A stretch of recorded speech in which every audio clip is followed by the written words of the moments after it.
Good morning, everybody. Welcome on in. Today is a great day. Today is Good Friday, and it is March 29th, 2024. We've got a great show for y'all coming up. Got a lot to talk about, got a lot to do, but first we go ahead and switch over to something real quick. Why is this not? Hang on a second. There we go. Why is it not showing the... Whatever. All right. No, I'm going to ignore that for now. For whatever reason, it's not showing my...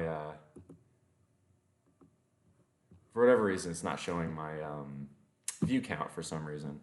So, oh well, we'll have to wing that. Whatever. I don't really care. Share 1000, take it off. Take what off? Look.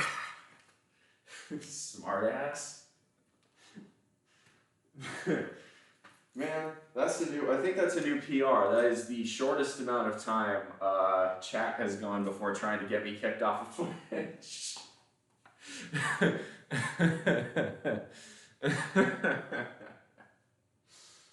Good God, y'all, we're not even 5 minutes into the broadcast and you're already trying to get me kicked off Twitch. Oh, y'all are crazy. Y'all are crazy. Oh, love it. Love it, though. Love it, love it, love it. So, let's start with, what are we doing today? Well, today we got ourselves a good old-fashioned push day. It's going to be the last one before the big move. So it's going to be, I think we're going to hit bench. I was putting this out. Usually I write it down in my head, but I didn't do that for whatever reason today. So we're going to do, I think I'm going to do 3 sets of regular bench press at right around the 6 rep range, 6 to 8. And then I'm going to do some pause bench, probably 2 sets of incline with dumbbells, and then some chest flies with dumbbells a little bit later. For shoulder press, I think I'm going to do, I might try a seated shoulder press. I seldom do that in here, but that might be a good variation today. I'm going to do some dumbbell shoulder presses and then some dumbbell raises. And then for triceps, I'm feeling some JMs, some close grips, some skull crushers, maybe some dumbbell overhead press. So I think that's going to be sort of the general vibe for today. Should be pretty good. It is Good Friday, so for those of you who are Christians, you know, that is a big day for us. This is the day we celebrate. And remember, obviously it's a bit of a somber celebration, but ultimately a happy one. It's the celebration of the crucifixion of Jesus Christ to fulfill the prophecy and save humanity. So, pretty big deal if if you believe that Christ is the Son of God. Obviously, very dramatic day. I may not be able to get to church, but I'm definitely gonna. I think I'm gonna do a little bit of Bible reading today. Really kind of try and meditate on that a little bit because it's important to me. So I'm gonna go ahead and start warming up though, because that has got to happen.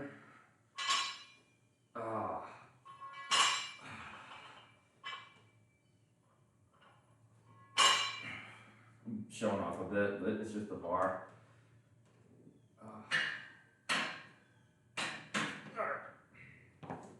So let's see, today's going to be a good day because Reds fans came out for opening day and the team delivered. Hey, that's good.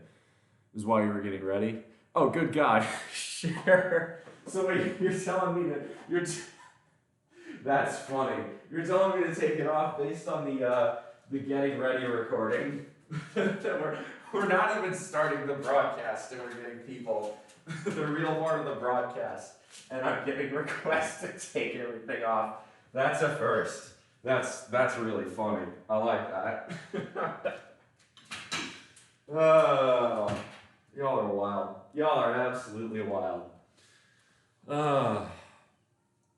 Hey, P.O., good to see you. Hasn't gotten sufficiently moist from warming up yet.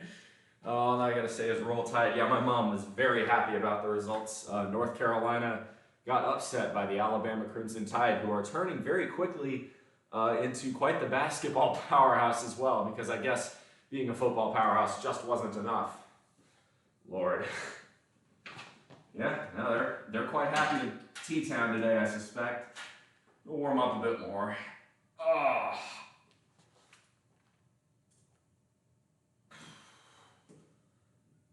Ooh, yeah, I'm almost sore. So move close.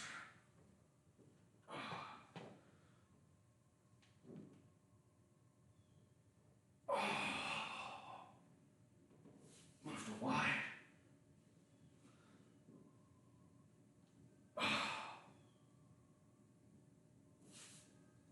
And close back up. What's today? Today's push day. Yeah, it is Good Friday, but you know, look, for those of you who don't believe, that's totally fine. Just don't be an asshole about it. But we're today we're doing push day. Although for those of you who actually do want to ask some spicier questions, I released a poll before realizing what day that means it might land on. But hey, I made a promise, so I'm gonna keep it. Released a poll for a AMA where y'all can ask me anything in celebration of 2,000 followers. Technically, we're like 1980, but close enough. And because I've been so busy with other external factors going on in my life, I decided to have it before the big move. So that is tonight. I believe it's at 8 p.m. Eastern Standard Time.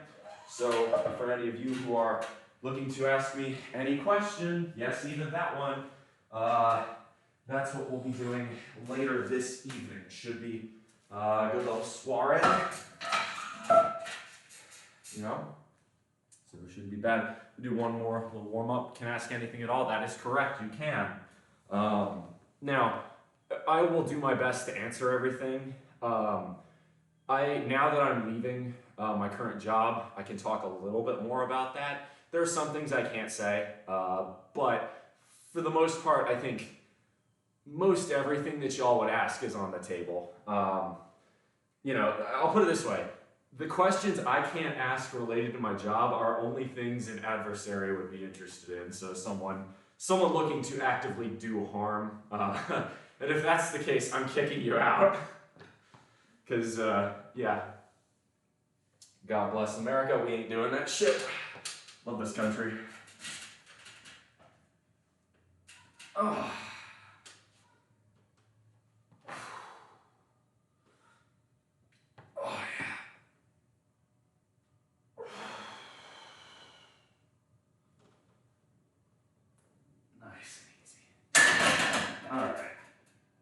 There we go, I'm starting to feel a bit warmer.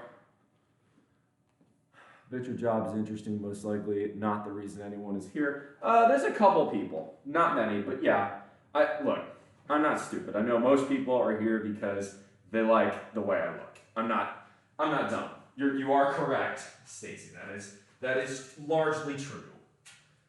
But what I've had a lot of people tell me is, yeah, they originally popped in because, oh, good-looking dude on Twitch, and then they stuck around because I guess they either liked what I had to say or they thought it was, you know, polite or interesting or something else. So, I mean, I don't know. It's a pretty good time. Oh, we got a first-time chat. Hello. Who do we got here? I bet you cross paths with one of my cousins. He's been in your field for over 35 years. Thank you for your support, your job duties. Well, I appreciate that. I may well have. I've met a lot of people in this industry. I'm going to meet a whole lot more at my new job. So, Mertzy, thank you very much for the first-time chat. Welcome on in. Is the new job more financially lucrative or more interpersonal reasons for the job change? It's not more financially lucrative. Actually, so hey, thank you very much for the follow too. One more to 2,000, or one more closer to 2,000, I should say. This is a good question. So, with the money aspect of things, so as a nuclear engineer, I do make good money. I'm not making millions of dollars, right? You know, I'm making what you would think an engineer's salary is. If y'all really want to know, I'll talk about it. Generally speaking, you know, I'm pretty open about that, just because, you know, I practice what I preach. It's this whole financial independence thing. And I'll get into that because some big news happened regarding that as well. But the big part of where I've been currently living, which is rural South Carolina, is that the cost of living is very low here. So even if I'm not making the absolute most I could be making, my expenses have been very, very low, which means my savings rate is very, very high here, which means I've done quite well in terms of overall net worth and overall value. My new job we're going from one of the lowest cost of living areas in the country to one of the highest. I am moving, for those of you who don't know, I am moving to rural South Carolina to Hawaii.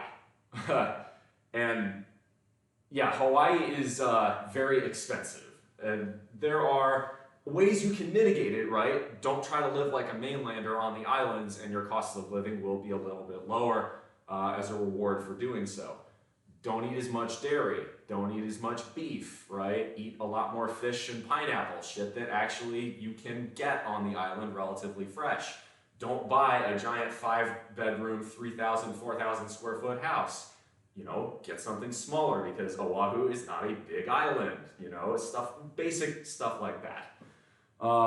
I've noticed these parts in certain parts of your discussions. I'm trying to trade my truck for a Toyota Tacoma is significantly lower than the Midwest. So the thing with the East Coast is that a large chunk of it is very expensive. Really anywhere, what I would call Yankeedom. Anything north of, I would say about the Rappahannock River in Virginia at this point, that's all very expensive. There are some exceptions. Philadelphia is still fairly reasonable.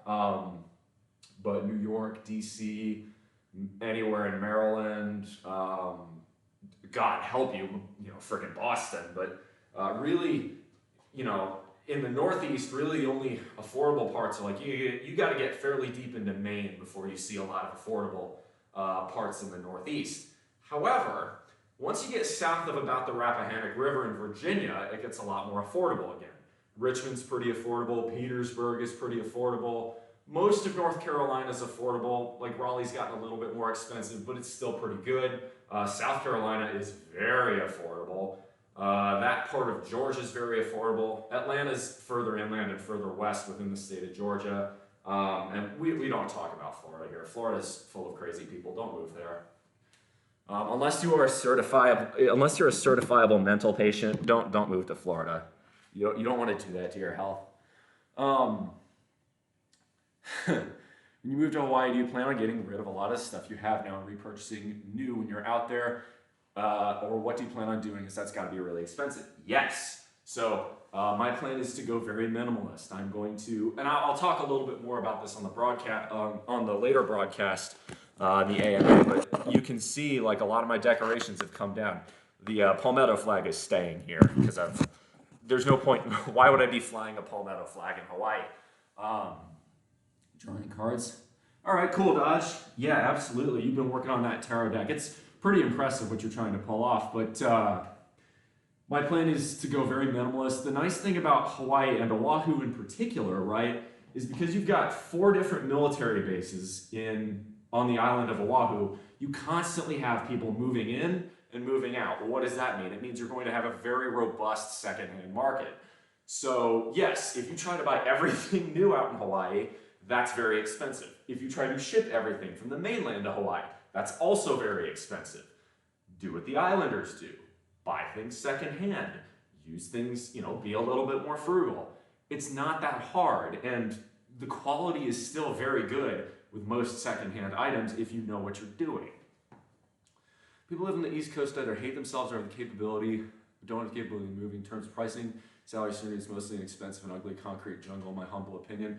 Disagree with that, PO. So the East Coast is, I don't like using the East Coast as an entire region for the United States because it's very different. The Carolinas have a very distinct and different feel than, say, New York does. So I don't like, to me, the East Coast, calling it the East Coast as one kind of homogenous region, it doesn't make sense. again, go to Brunswick, Georgia, or go to Charleston, South Carolina, and it's a very different feel than Boston or, you know, New York City or Hartford or Philadelphia, you know. And that's the other part of it. So yes, the East Coast is generally a lot more populated than the rest of the country. The exception to this is the Carolina coast and the Georgia coast.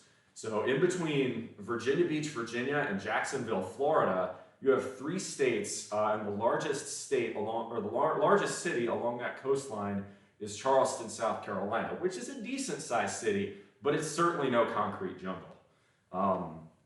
So my answer to you, as far as the East Coast is concerned, and this is actually what I do believe in, the 3 best states to live in on the East Coast are South Carolina, North Carolina, and Georgia in that order. So maybe that's why I believe that. And there are, if you go a little bit further north, there are a couple smaller areas within, in particular, Delaware and New Jersey that are actually very pretty.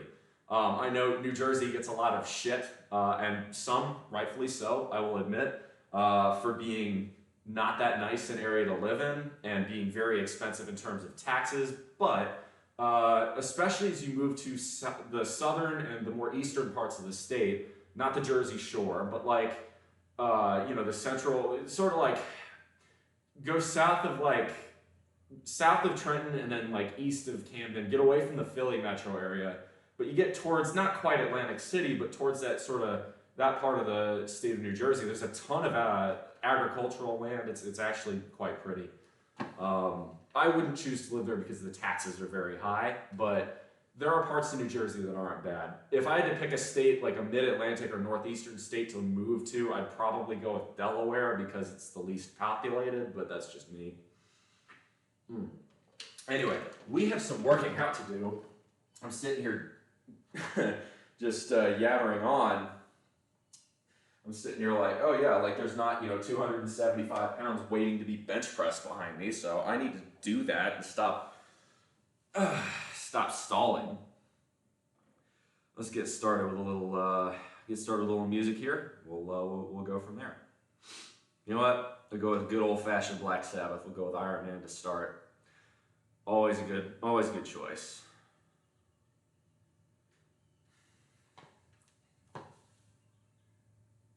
All right, so this is 275. Sam, I'm looking tan. That's got to be the lighting. I mean, I went to Myrtle a couple weeks ago, but I'm not particularly tan. I'm also not particularly happy with the way my diet's been going, but I'm gonna knock out this set before I keep talking. Otherwise, I'm gonna just sit here and do nothing all day. We don't want that.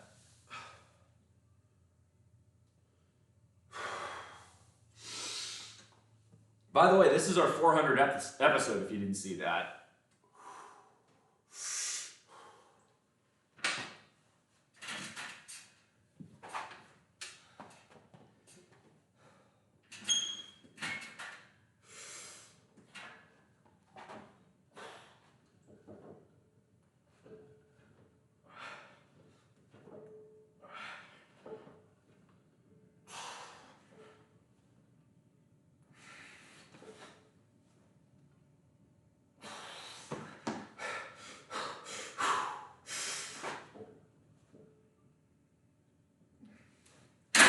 Alright, that was 8. It felt pretty good. I think I'm going to stick to 275 there.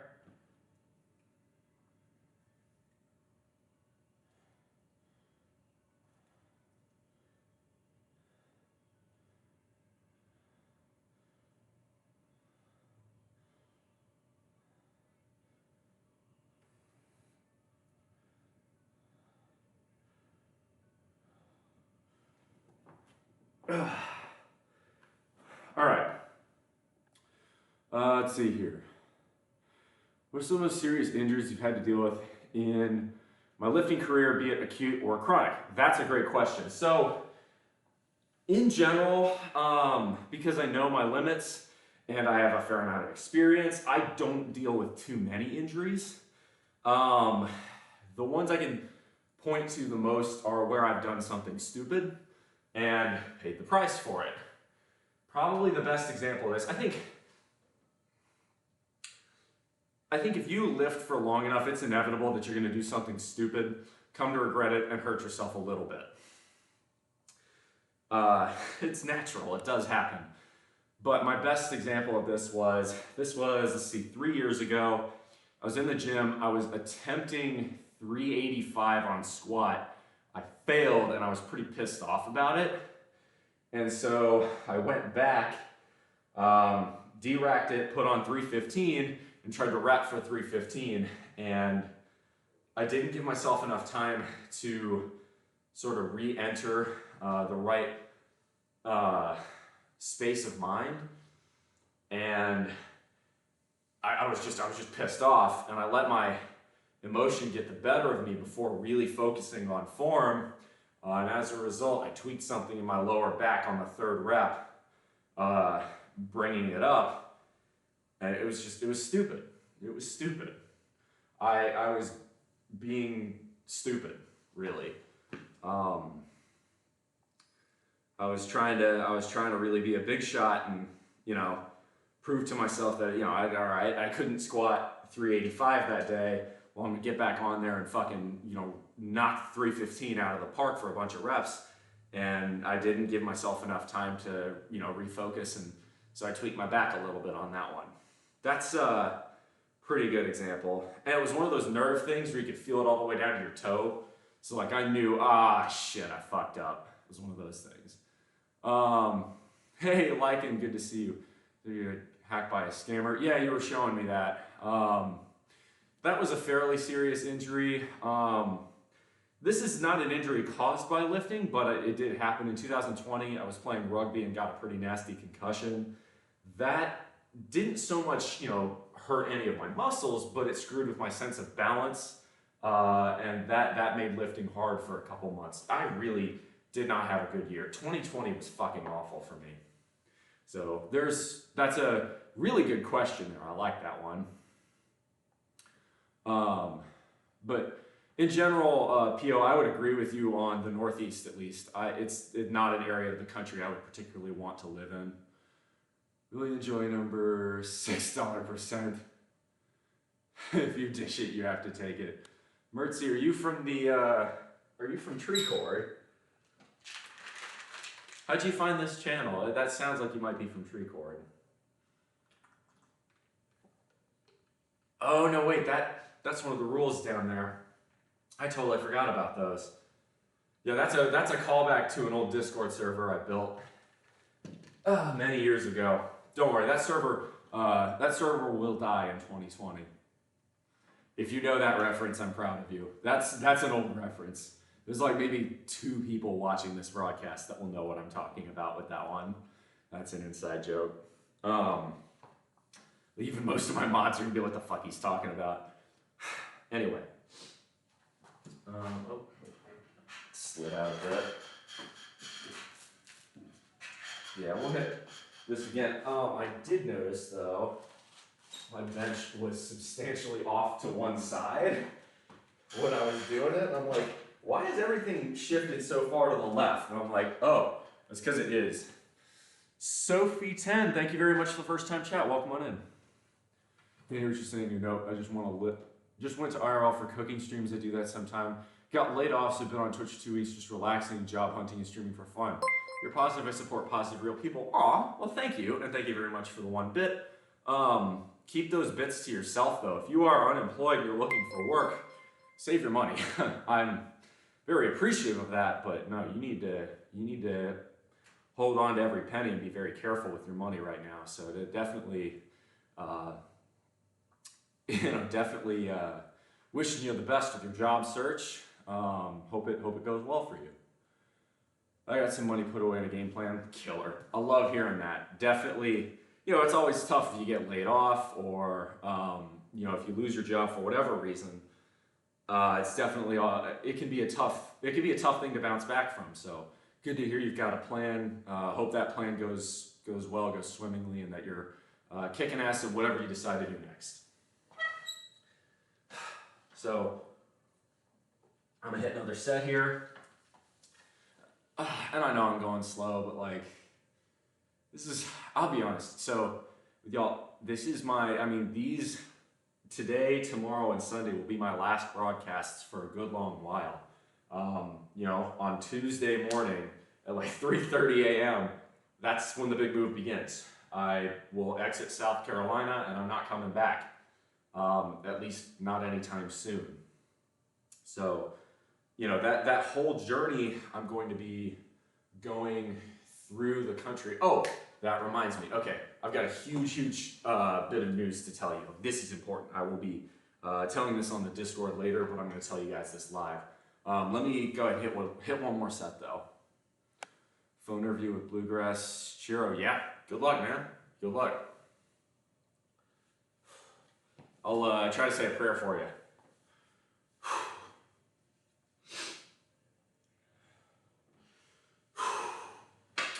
All right.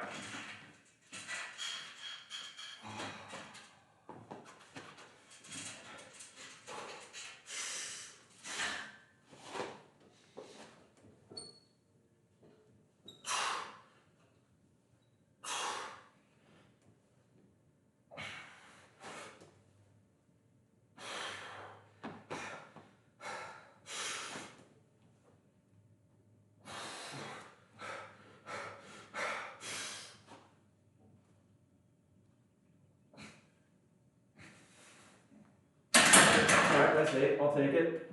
It's not bad. Alright, so big news item for streaming. I am going to be live streaming on April 3rd. That's going to be Wednesday, April 3rd, with Plus Ultra Eddie on Twitch.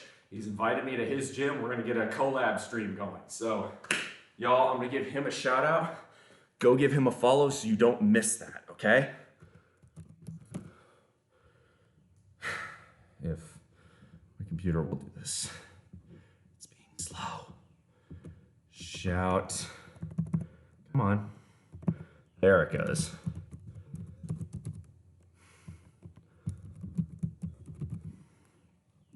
So Plus Ultra Eddie is another fitness streamer on Twitch, and we are going to hit a collab stream. So this has been one of the things I've been talking about on my channel for quite some time, is that if you are on my journey west, you're on that route and you want to hang out or meet up or get a lift together, I am 100% down. You just have to let me know. So if you want to be a part of that, it's very easy to do. So we're going to go ahead and set this up for set 3.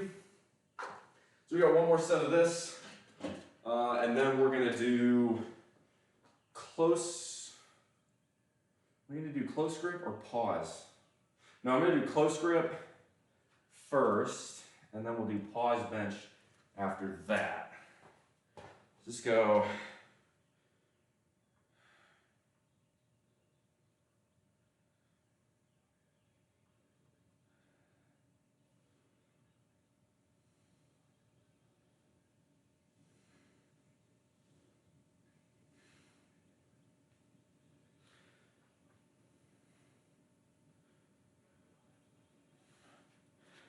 So you got close grip. What else was I going to do? I was going to close grip, jam, skull crushers, and overhead press.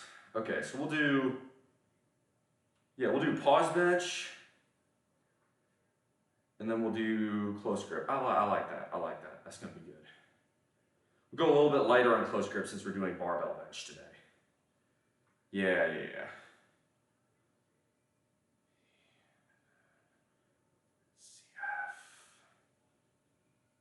All right.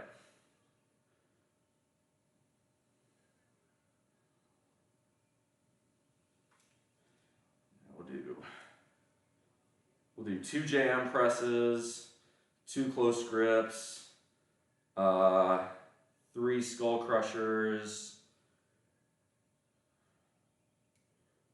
and 3 overhead extensions. So let's just see, 3, 6, 8, 10, perfect. So I was just trying, so, you know, the way I do things on my push days, I like to go 10 triceps, 10 shoulders, and 10 chest. So I have to make sure I'm, adding them up correctly. Counting to 10, as it turns out, is really difficult when you're lifting heavy weights. Will you buy gym equipment, bring your old ones with you, or join the commercial gym once in Hawaii? It sure is a good Friday. I thought this to myself after waking up. It's a good Friday for a lot of reasons. The biggest one's upstairs, as we know, but there are other reasons for it being a good Friday, too. I can continue talking about that. A lot has happened this week. Should we join the Discord server from the new account? Should you save your stream a little bit longer to go ready to get out right now? Sounds good, man. Appreciate you coming by, liking. It's always good to see you.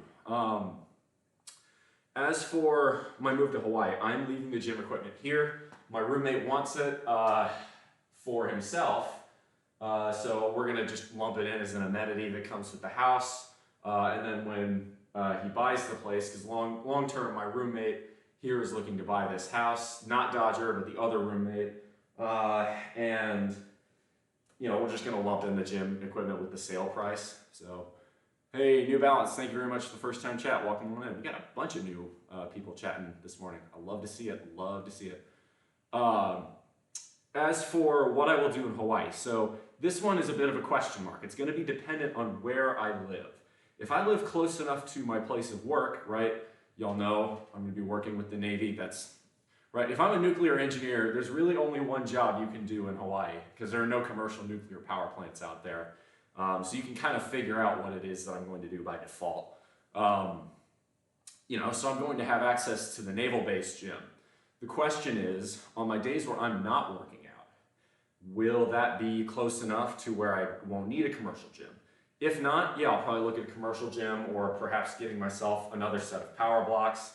I'm leaving these power blocks here just because, again, the cost of shipping them over is prohibitively expensive. Shipping things, even from the West Coast to Hawaii, is very, very pricey, so it's just not worth it.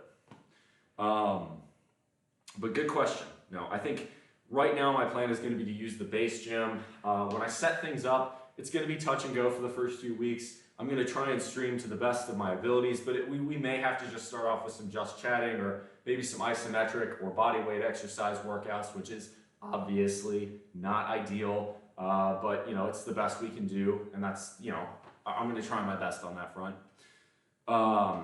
So that's, I think, how I'm going to handle that one for now.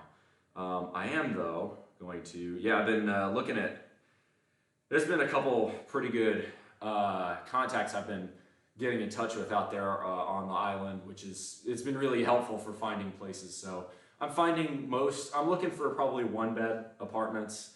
As much as I love a 2-bed, almost all 2-beds are between, are $6,000 or $600 to $1,000 a month extra compared to a 1-bed. And I love the idea of having an extra bedroom for my friends and family to constantly come on out, but I'm not sure I'm in love with the idea enough to pay $10,000 a year more for. That's a lot. As a climber of 15 years, I would tell you that go find a climbing gym. Climbing is something a lot of my friends like to do. It's very good for your grip strength, but I'm very old-fashioned. I like barbells. So it may be hard for me to give that up immediately. All right, so we're gonna go get a little bit of music going for our third set. Hard answer, yes, that's the thing. There are, I've been looking, one of the areas I've been looking in is Waipahu, right? If I'm in Waipahu, I will have a longer commute across the harbor, but there's a really good gym in and around there. If I'm in Pearl City, it may be different. If I'm in Aiea, it may be different. If I'm in Salt Lakes, it may be different. It's really going to depend on what chunk of the island I decide to be at. My goal, at least for the first few months, is to go car-free, just because it's going to be enough of a hassle getting housing and everything else situated that I'd rather rely on public transit and push the added expenses of buying a car, registering a car, inspecting a car, paying taxes on a car, because it is Hawaii. Hawaii is a high-tax state. Doing all of that is something I would prefer to not have as an immediate expense when I'm already going to have the costs of flying out there, the cost of having a hotel for a few days while I find my house, first month's rent, security deposit. You get the idea, right? It's a ton of immediate expenses, which is what happens when you move to any new place. But if I can, I hate this term for obvious reasons, if I can, flatten the curve a little bit in terms of the way the expenses look like, instead of having a giant spike of expenses in 1 month, that's the way I prefer to do it. New Balance, thank you very much for the follow. We are getting so close to 1,800, or not 1,800, 2,000, y'all. All right, let's go ahead and hit the third set here, and then we'll move on. Again, I know I'm going really slow, but there's so much more to talk about. I haven't even gotten into what all has happened this week. Just absolutely wild. All right. All right, I'm gonna try and hit this. I'd like to hit this for a few. Maybe if I get a 9th or a 10th rep, that'd be killer, but we'll see.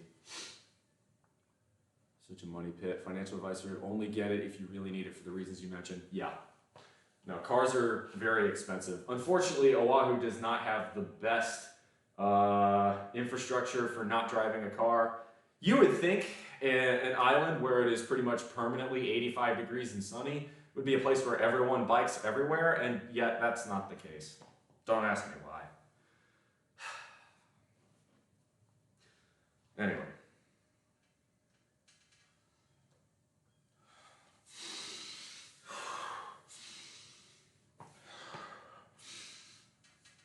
Come on.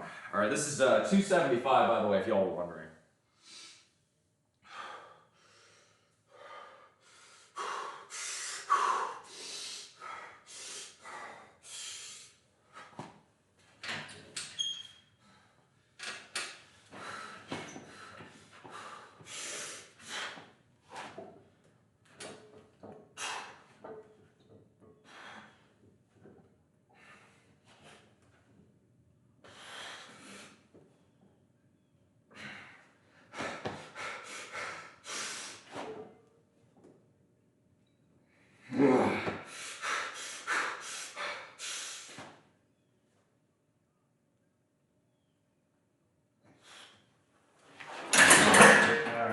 That's 8. Wouldn't get more than that.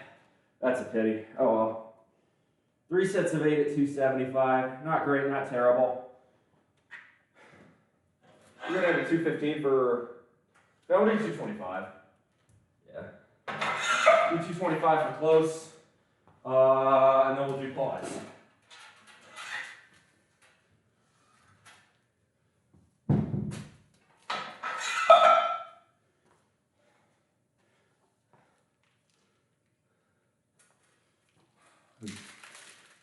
Almost didn't make it there. No, that was nowhere near the gnarliest rep I've ever had to do. That 8th rep was coming up, just going up slow. But not bad, not bad. So, other things that happened this week. First off, for those of you who didn't know, my roommate Dodger Zion, she is moving out to the Strand, the Myrtle Beach side of the state. So, she got a new job. We're all really happy for her. But between that, I had a going away dinner for myself, and one of my close coworkers retired on Wednesday. He'd been working in the industry since 1989, I think. So, really big day for him as well. So it was sort of a combined, he was retiring, I was going away. Party with the workforce. So it was that. Then we went out and had a celebratory going away meal for Dodger for her new job on Wednesday. And then yesterday, my coworker who I just mentioned was retiring, invited me over to his house for chicken and ribs and mashed potatoes and cake. And they loaded me up with a ton of food. As a result, did not see my weight go in the correct direction this week. It happens. These things happen, right? Hopefully, this upcoming week, I'm not going to have quite as many people forcing quite as much free food on me. Hard to say no to that. So, a slight back step in my progress in terms of the cut this week, but that's all right. It should mellow out. Today being Good Friday, hopefully that means I don't have to eat quite as much. And then Saturday and Sunday, it should be Easter Sunday, really going to try and keep it to a dull roar. But, again, these things happen. Life gets in the way sometimes. That's why you have to build safety margins into any diet or workout regimen, because life will get in the way. Oh. All right, so we got close grip next. Close grip bench press, I'm a big fan of. Personally, I think it's got the right mix of, so I treat close grip bench not so much as a hypertrophy exercise. If I want to do hypertrophy, I'm going to go for a JM press or for a skull crusher. Close grip, it's an explosiveness thing, but it just targets the triceps a little bit more in the same way that a regular bench just targets the chest a little bit more. So, yeah, if you have to own a car though, I'm a big fan of what Pio's saying there. If you have to own a car, buy an indestructible 4-cylinder economy shitbox and you're done. Don't buy a big truck if you can avoid it. Don't buy a big SUV if you can avoid it. And don't buy a sports car if you can avoid it. It's additional added cost for no real reason. Get yourself I know that a Toyota Corolla is a bland answer, but you know what else a Toyota Corolla is? It's a reliable piece of transportation that won't give you many headaches.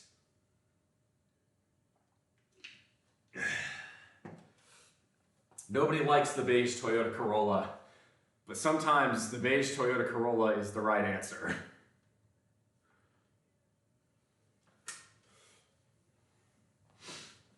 All right, 1, 2, 3.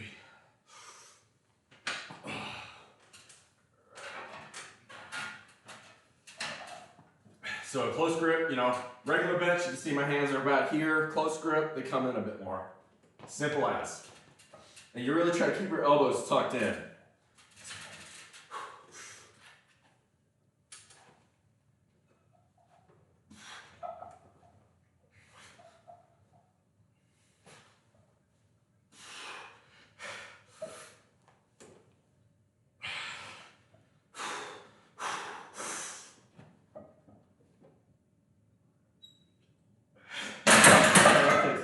That's not bad.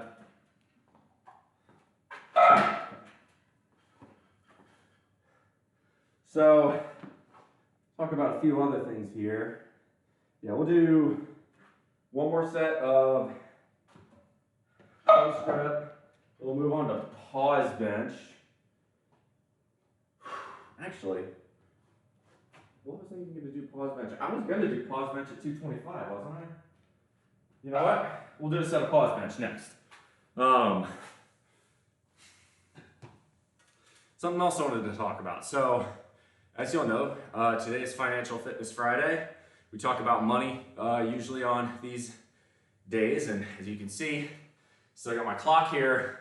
Well, I have some good news. I wanted to share this a little bit more on the broadcast, but I feel like now's the time. This clock is basically irrelevant. The stock market run of the last 6 months or so has been so good that I hit my financial independence goal. I need no longer work to support myself with my current income. I didn't think this was going to happen until 2025, but the markets just kept moving up and up and up. But after 4 hard years in college and 7 hard years in the career, I'm now financially independent. That's a huge deal for me. Now, there's some caveats to this, okay? My financial independence number, first off, is something I got in 2018, and it's now 2024. Inflation has chipped away at this a bit. However, my expenses have fallen over the years because I've gotten better at optimizing my spending. So it's about washed out.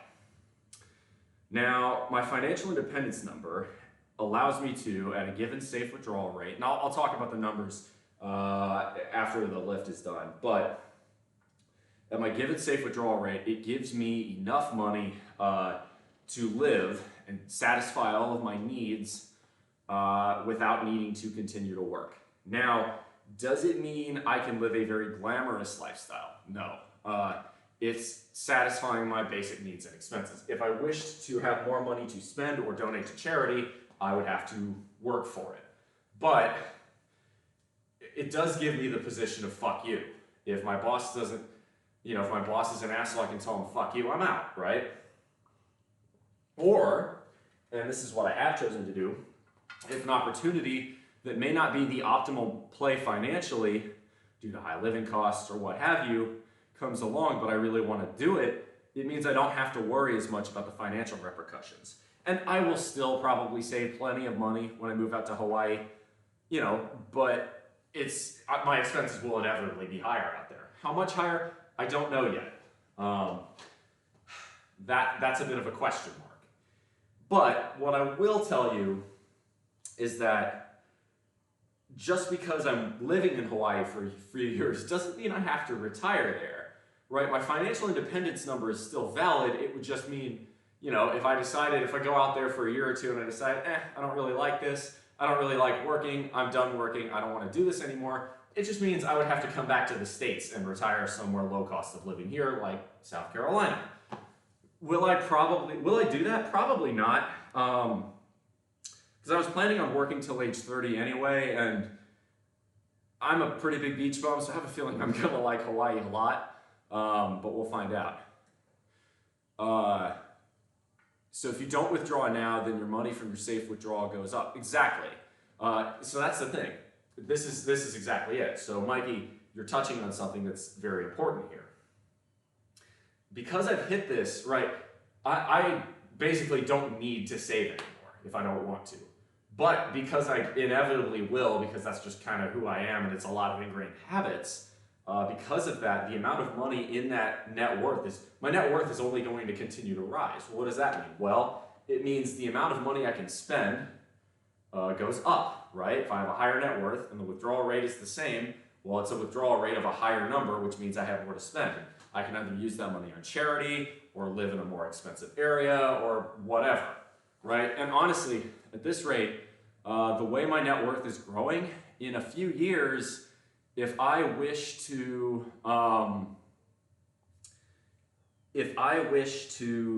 live, you know, if I wish to retire in Hawaii or some other high cost of living area, it probably is only going to take me a few extra years of work anyway, which is something I want to do because I'm actually really excited about this job. All right, I'm going to hit another set and then I'll answer Pio. That's a really good question. Man, you got a lot of really good questions today. Thank you. That's a good question. I'll answer it after my next set. And I'll draw more of this out at the end of the workout with my whiteboard, but I still have to keep chugging along the workout. So let's do, so for this one, we're going to do a pause bench. So what I'm going to do is I'm going to start my stopwatch. What I'm going to try and do is, so for pause bench, right, it's 1, 2, 3, explode up. And you go semi-slow down. You can either go slow down on the eccentric or you can just pause it down here for a second. What I like to do is slow eccentric. So 1, 2, 3, explode, right? So you kind of pause at the bottom.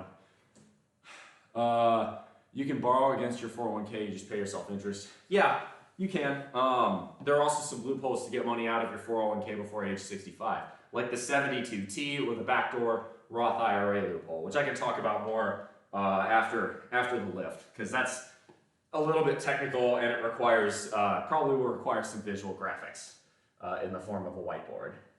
All right.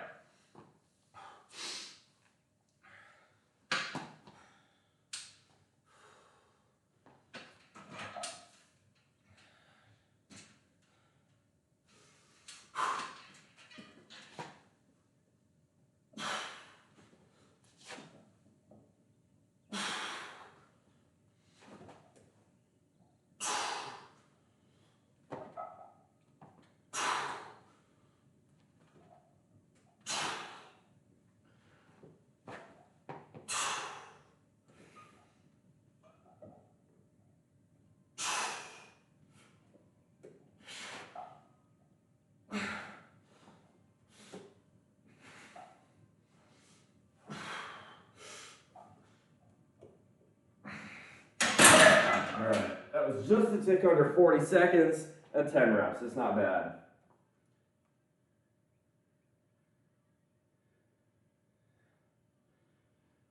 We'll do another set of close grip. So, alright, so let's talk about safety margins. Hey, Gordon Ramsay, good to see you. How did you calculate a financial flexible buffer large enough that will cover unexpected events in your life? So this is where we're getting into one of my favorite topics as a nuclear engineer, the safety margin. What is a safety margin? How big should it be? And how many of them should you have? Safety margin is a big deal in any form of life, right? If you design a bridge to, right, let's just say, your average load on a bridge, on any given day is going to be, 500,000 pounds at a time. Well, if you design the bridge to withstand 500,000 pounds, let's say you get a particularly heavy day with a lot of cement trucks going across the bridge, well, then the bridge fails. So you build in a safety margin. You design it to anything higher than it's going to see. Now, the higher and higher and stronger you design it, the more additional expense you're going to pay. So there is an optimization point. You don't want to go too far into the safety margins or it's wasteful, right? Nothing is ever 100% safe. Nothing is ever 100% foolproof. But there are some basic guidelines you can use. So I will go a little bit further into that again with the drawings later, but I'll list off a couple of the safety margins I use. I prefer to have multiple safety margins instead of just over-engineering one safety margin. My first safety margin, and probably the most important one, is my SWR. My safe withdrawal rate, and I can explain what that is as well, I target at 3.2%. Most studies say a very conservative safe withdrawal rate is 4%. So 3.2% is an added little chunk of safety, right? So already we're talking about, that's one safety margin. The next safety margin is that this includes optional expenses I don't need. Talking about donations to charity, talking about trips like travel, we're talking about alcohol expenses, going out to eat. Those are all stuff, if I had to, I could cut down on and therefore cut my expenses. So that's safety layer number 2. My calculations assume I will get not a single red cent from Social Security. Now, realistically, what will probably happen is either the retirement age will be raised, which is what should happen, or Social Security will default, and as a result, payments will get cut by 25 to 30% across the board. But I will still probably get something, assuming the program still exists in the 2060s, which it probably will in some form or another. Do you have a 6-month emergency fund? I do. I've also got a certain chunk of my income or a certain chunk of my investments allocated in a money market fund, which I can withdraw from at any time.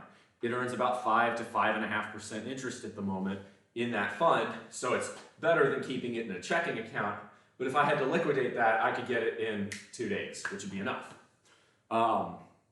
That's safety margin number 3. Safety margin number 4 is I don't count my Twitch income, right, towards cutting off that expenses. Now, you guys know I don't monetize this channel very much, but people occasionally drop bits, people occasionally drop subscriptions, people occasionally drop donos, and it's not a huge amount of money, but it is a little something, and I don't assume I'm going to continue getting that. I assume I'm going to get nothing from Twitch, but so when I get something, right, it's an additional safety margin. So that's safety margin number 4. Safety margin number 5 is assuming I'm never going to work another day in my life.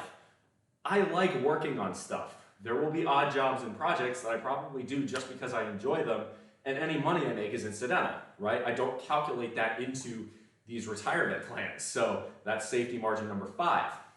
Safety margin number 6 is, let's just say we go through, a repeat of the 1970s where we have a really bad decade for investors. Okay, I'll just go back to work, right? I'm not gonna let my retirement accounts hit 0 before I decide, something's wrong here. If that happens, I have to go back to work and there's a small gap in my employment. Oh no, right? So that's already 6 safety margins, and there's loads more. Things could be having more roommates, buying a house and house hacking, or, which is basically what I've ended up doing here. There's all sorts of different things I could do to continue increasing safety margins. But that's why I feel pretty confident about financial buffers. And the other one, right, I've hit my financial independence number now, but clearly I'm not going to stop working immediately, right? I'm going to go out and take this job in Hawaii. Will I save as much there as I have here? Probably not. But am I going to save nothing? No.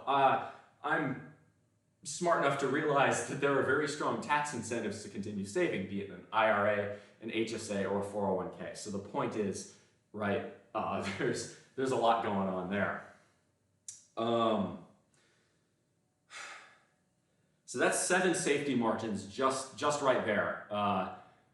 So P.O., I hope that answers your question. I can talk a little bit more about the actual numbers. That'll require drawing out, but you can see where I'm getting at, where I've designed a lot of safety margins to say my assumptions, even if my assumptions get proven to be a bit too optimistic, I've got backup plans and saving and margins. Be aware of the volcanoes, they're beautiful but dangerous. Yes, so those volcanoes though are mostly active on the Big Island and they're active on Maui. Oahu is an older island, as is Kauai, as is I think Niihau, all the way on the farthest west side of the state. Those islands have inactive volcanoes, so there you go. As far as emergency funds, yeah, I do have emergency funds. All right, so let's hit another set of close grip. Really good questions in chat today. I'm loving this. Someone's pinging me in the NSFW chat. I'm like, bruh, I'm live right now. This is where I'm going to have to go with the shame.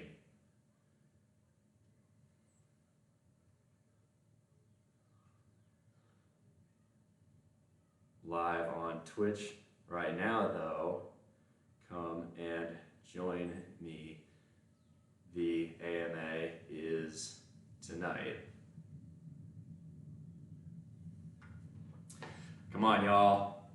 Y'all know not to ping me while I'm fucking streaming. Like, come on. You know what it is. Do check out Keola. Yeah, it's a site for sure. All right, morning meeting. Good to see you. Appreciate it, Big Game Mikey, as always. Let's hit another set. Get a little music going. We can do a little Spirit of the Radio, maybe. I got another one.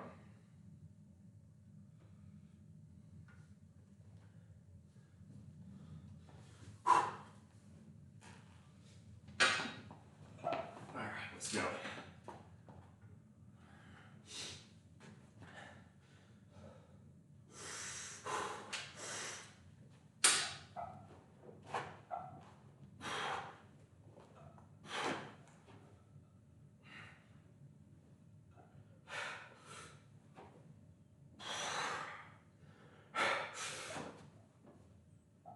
Come on.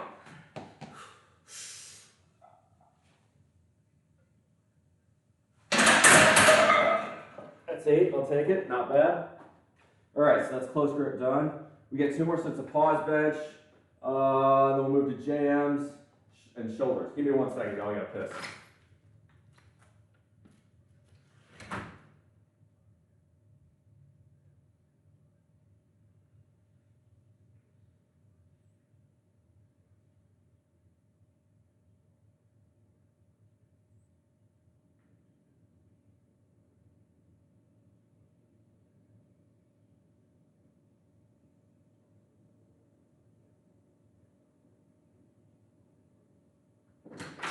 Much better. I will miss that about this place.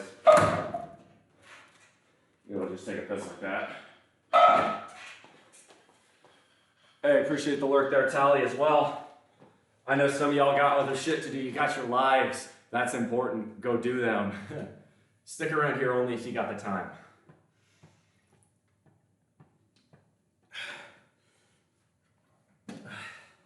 Hell, I'm even flying blind on how many people are in chat right now. Usually I have a little viewer count, but it's not working today for some reason, which kind of sucks. Not that I care that much, but it is nice to know. You know, because if I'm talking to 0 people, well, I'm just going to shut up and lift and stop yammering on. Which I probably should be doing anyway, but you know. Make sure that's... Alright. So second set of pause bench. We'll do that. It's going to be doing this actually. Trying to figure out where I want. See, for seated bench, where I would want to put the rack is right at these bolts, which makes it a little bit harder. Nice you can put it at the incline. I just have to take it off a little bit, which is not optimal, but I could do it. Yeah, I might do that. We'll see. Hey, Surrender. Good to see you on in here. Yeah, you gotta tell the other people in the NSFW chat. Yes, we're having our little AMA soiree tonight, but like that shouldn't stop y'all from coming in and hanging out now. Shit. All right. So we're gonna hit another set of pause bench. So again, going for that real nice kind of 3-second eccentric and pause at the bottom. Explode back up. 1, 2, 3. 1, 2, 3, and so on, right? That's kind of the idea, really working on that hypertrophy. So I hit 10 reps last time. It took me about 40 seconds to complete the set. That's about really what we're aiming for, you know, good solid 2 to 3 seconds. Really, it's more like 2 seconds on the eccentric, 1 second on the pause, and 1 second coming up. Woo, 43 grand at Great American. Now it is opening day, so it's gonna be crowded, but yeah, maybe Cincinnati pulls it this year. It'd be kind of nice to see. The Reds have been kind of moribund for the last few years. All right. Let's go.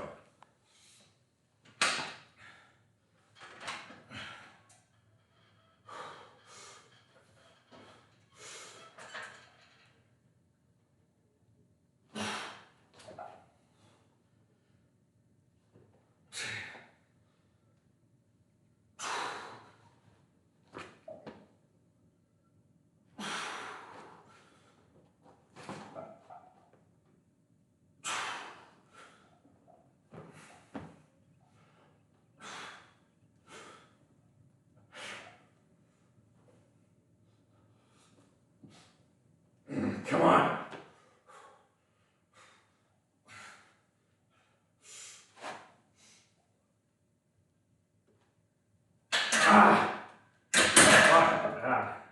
It also took 40 seconds, but that was only 8 reps.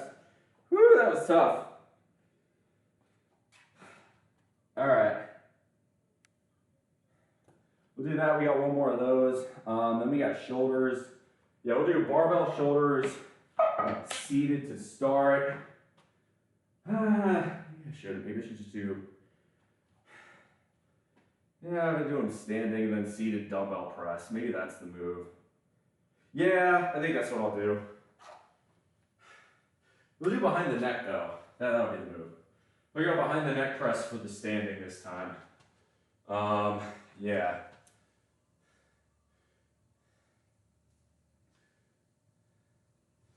We go behind the neck, we'll do, yeah, I like that, I like that.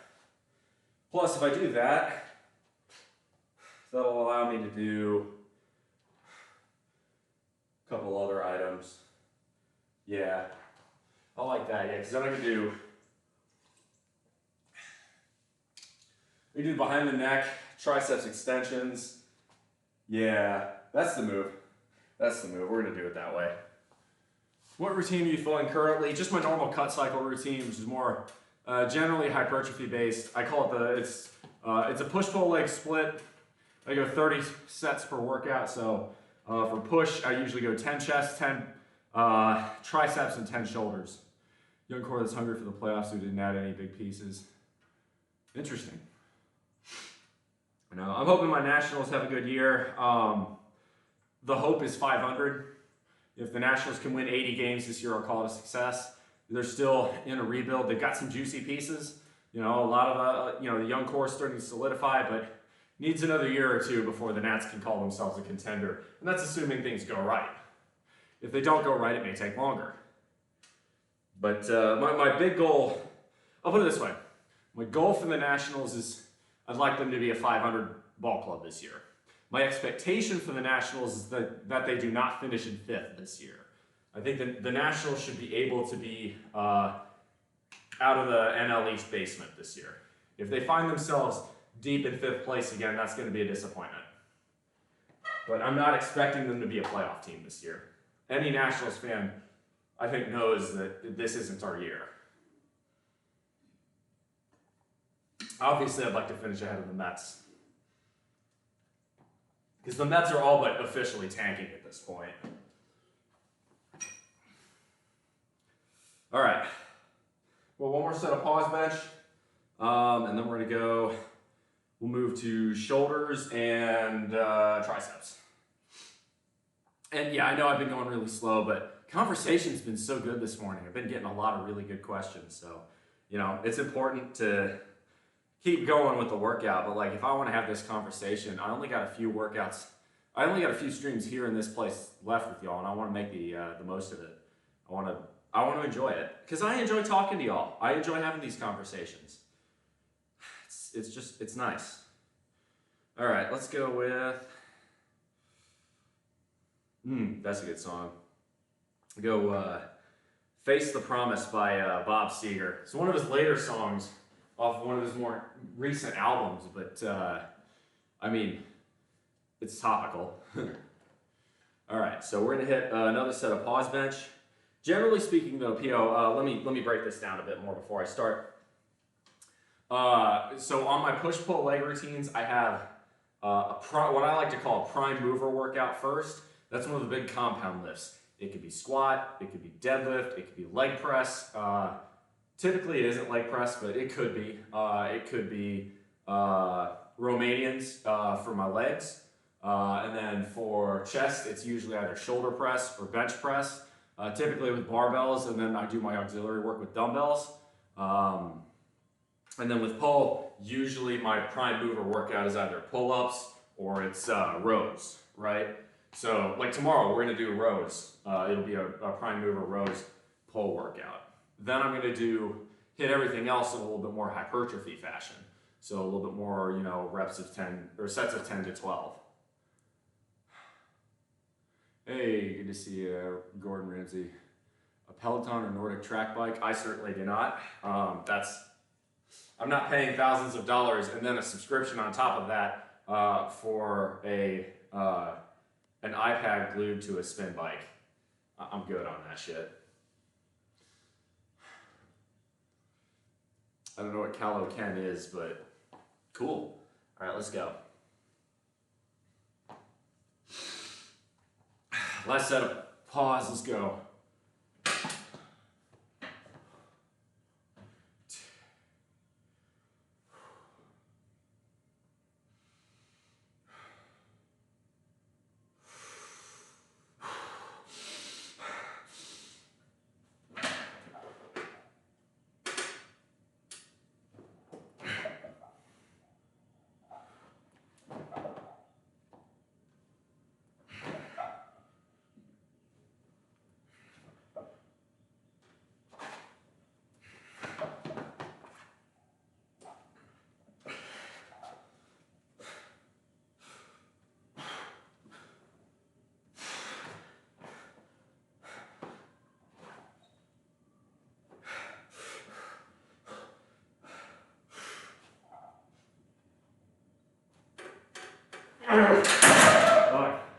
Alright, that was a little bit less, it was like 35, 36 seconds, but I did do a 9th rep.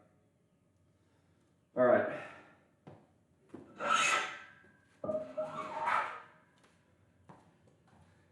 Move down.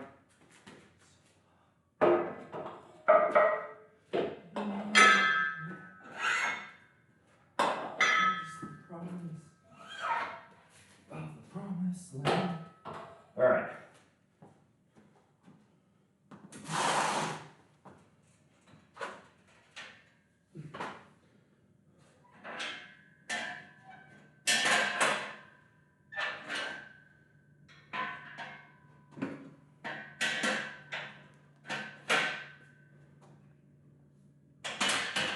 There we go.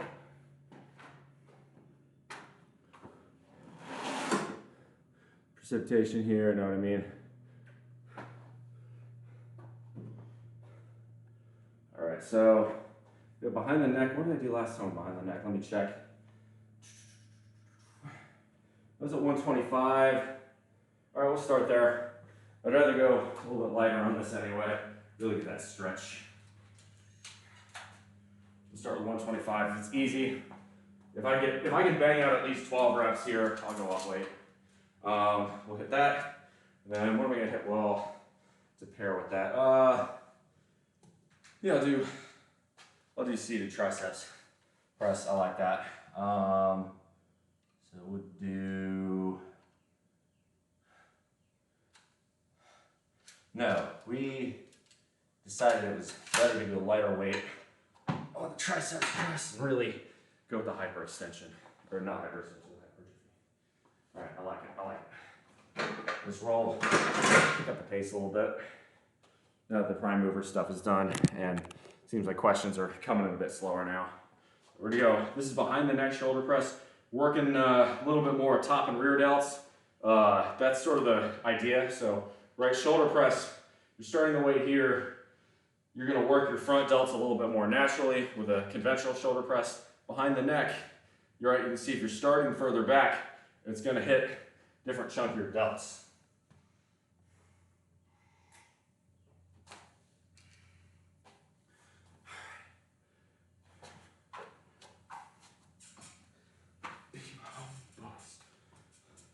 So long, Carolina.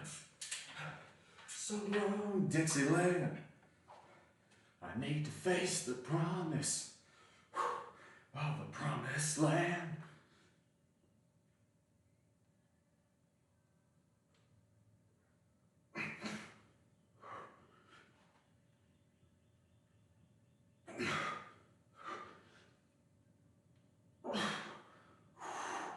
Yeah, delts are not strong today. Don't like the way that's feeling. Come on.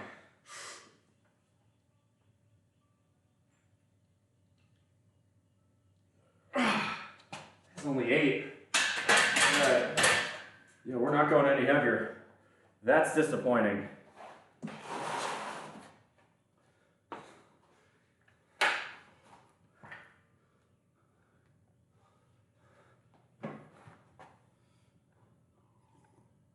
Did you hear about Joe Lieberman? I mean, he was 82. That's not that old. So it's kind of sad for that reason. As a centrist, I didn't agree with a lot of what he said, but I appreciated the fact that he was a voice that be willing to buck his own party line, which needs to happen more. I will admit, one of the guys I was not expecting, I had some pretty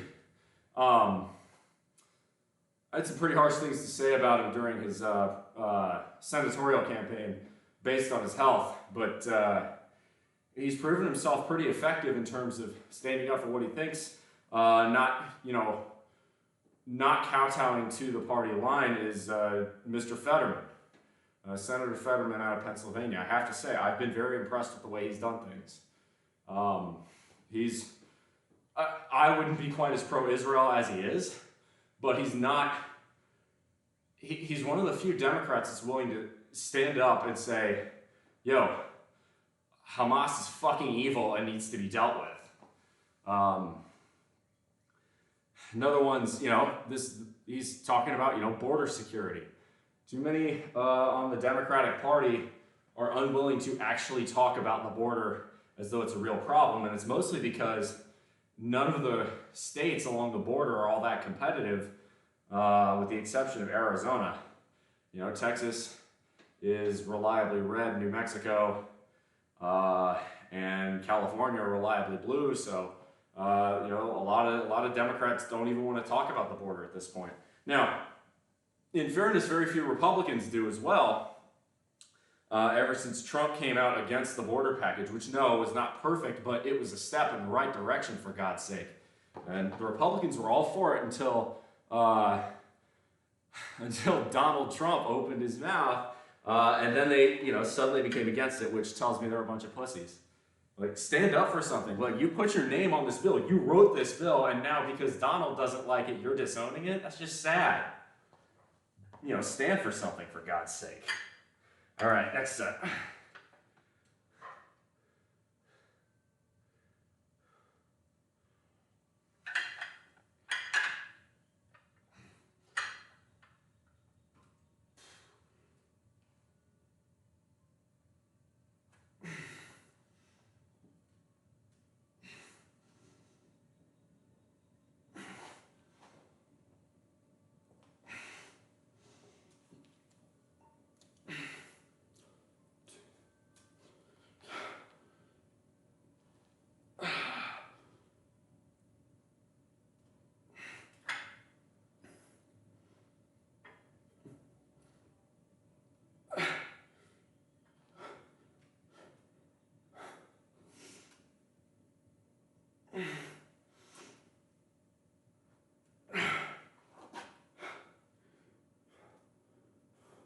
look, I'm a huge fan of immigration. I'm actually pretty pro-immigration because it's good for business and it helps the United States not have a demographics crisis like the Chinese and the Japanese are having and the Koreans are having.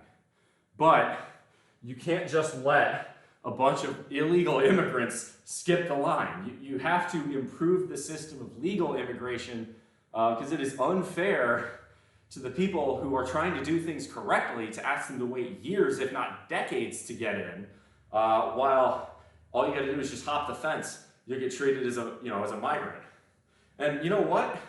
I'll say credit to Greg Abbott for making the blue states actually take this problem seriously. Oh yeah, you have to deal with 5,000 migrants in your city, and then New York is having problems handling that. How do you think the border towns in Texas feel? How do you think Laredo has been handling? How do you think Brownsville's been handling? How do you think San Antonio's been handling? It's very easy to say you're a sanctuary city when you live 2,000 miles away from the problem. The bootleggers say the Freedom Conference tried to pull a bitch fit, and yeah, exactly. Now that's why the Republicans aren't serious about it either. I know criticizing New York and Chicago and San Francisco makes me sound like I'm a Republican, but the Republicans aren't serious about fixing immigration either. The Republicans aren't serious about having any sort of policy at this point. With a very few notable exceptions, their policy is whatever Donald Trump cooks up on Twitter. But that's not the sign of a healthy political party. You have to have some kind of platform.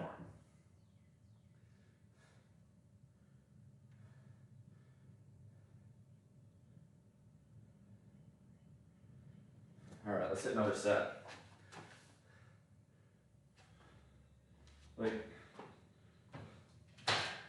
There are conservative values that I agree with. There are conservative values that I disagree with. But you have to have values in the first place. You can't just say, my platform is whatever this dude says on Twitter, which is subject to change depending on his fucking moods because he's a child.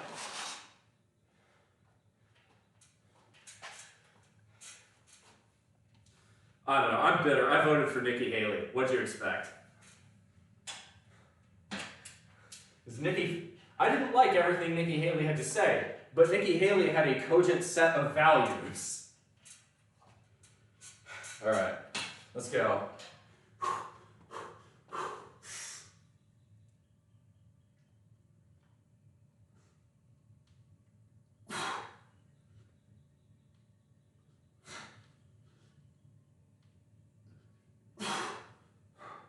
Come on.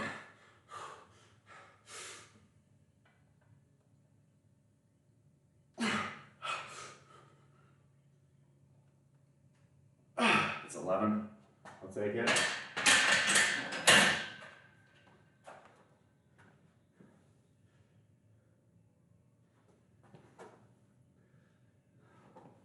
The political demographic of Hawaii, it's liberal.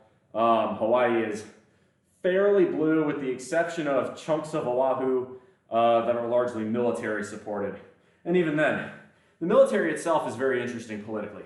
I would say enlisted people tend to be purple.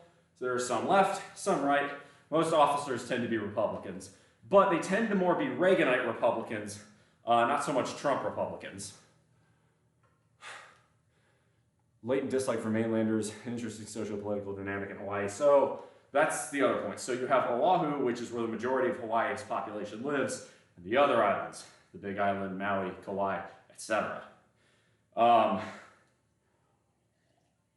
the other islands, the dislike for the Howleys, all right, Mob Rules, great song, I'll go for that.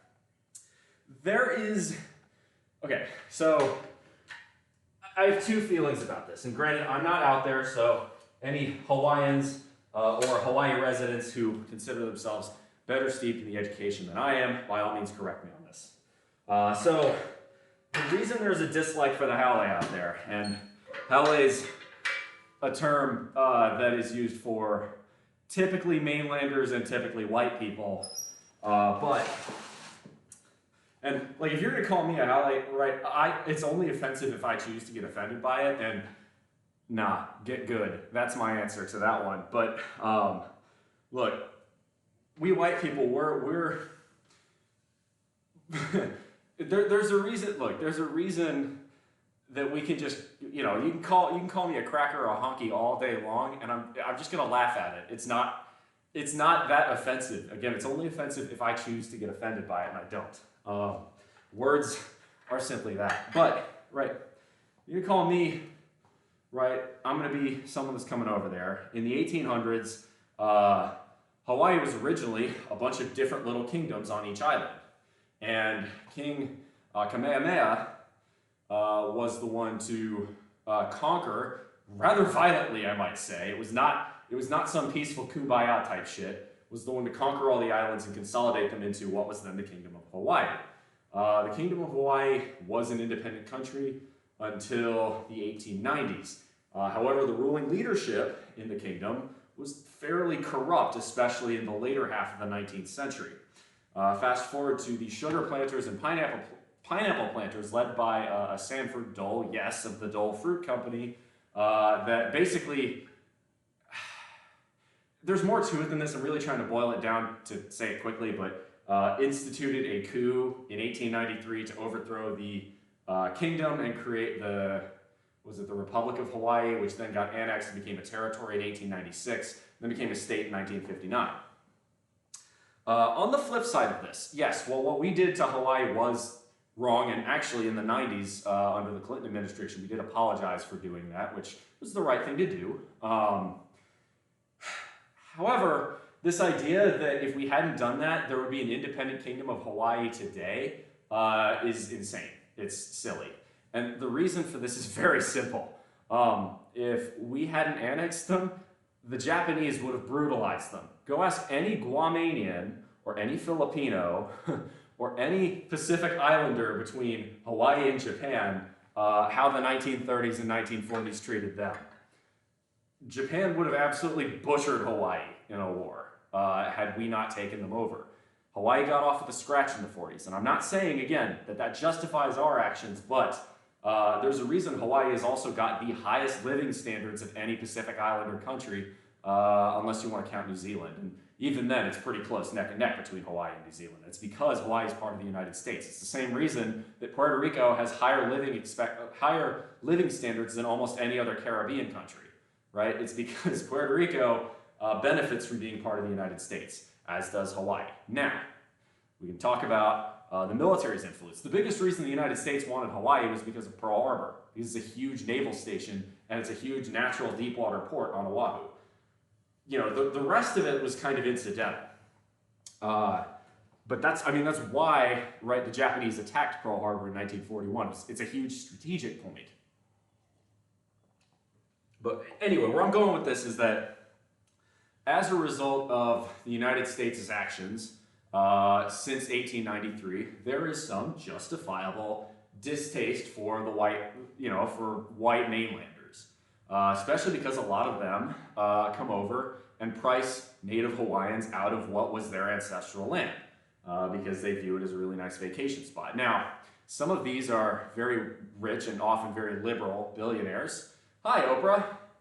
Oh yeah, Oprah owns basically an entire island in Hawaii. So does Zuckerberg and a bunch of the people from Google. Like, it's freaking wild how much of Hawaii is owned by wealthy, typically liberal elites. But I do understand how that works. There is a Hawaii secessionist or Hawaii separatist movement, but from what I've gathered, they're fairly small in the same way that Puerto Rico's is fairly small, because most Hawaiians understand, or at least maybe don't understand, but can get the argument that there is a large economic benefit to remaining a U.S. state, because again, it means Hawaii, right? If Hawaii was an independent country, Hawaii would need to fund their military based off of, again, what economic revenue would have to happen for Hawaii to fund their own military, right? Because if you don't, the Chinese are going to come, which is already that's the biggest reason Guam is very pro-U.S. If anything, Guam wants to become a state even more than Puerto Rico does. But you've got, the people who would want an independent Republic of Hawaii or an independent Kingdom of Hawaii or an independent whatever government of Hawaii, the biggest revenues to the state of Hawaii at the moment are the United States military, right? Because there's 4 military installations on Oahu, and tourism. Those two would get dramatically reduced if Hawaii decided to try and exit the United States. First off, the United States would not let Hawaii go. At the absolute worst, they would let everything but Oahu go, but the United States would fight very hard to keep Oahu. So from a practical stance, I don't think it would happen, but it would be economically ruinous to the state of Hawaii to exit the Union. Shane, there should be a monopoly law or nature conservation law against that. Yeah, I agree. I think it's rather distasteful for billionaires to basically buy their own islands, but I don't know the exact specifics of how all that's done, so I'm not going to comment. But let's go with Mob Rules by Black Sabbath. Keep it moving here. In either case, I do believe that Hawaiian culture should be appreciated, it should be respected, and it should not be, I think there's a fine line between trying to be respectful and trying to appropriate it, and that's one where I'm really going to try and do my best as, a non-native, I'm not native to Hawaii. I want to try and respect that because it is a very unique culture. And people in Hawaii, and especially the Hawaiian, which is Hawaiians, so there's a difference here. If you are a resident of Hawaii, you're not necessarily a Hawaiian. Hawaiian is an ethnicity, whereas being a resident of Hawaii is just where you live. But we should be more than respectful of the culture there. We should try to protect the Aina, which is that's their way of saying, keep the land, preserve it for future generations, and so on and so forth.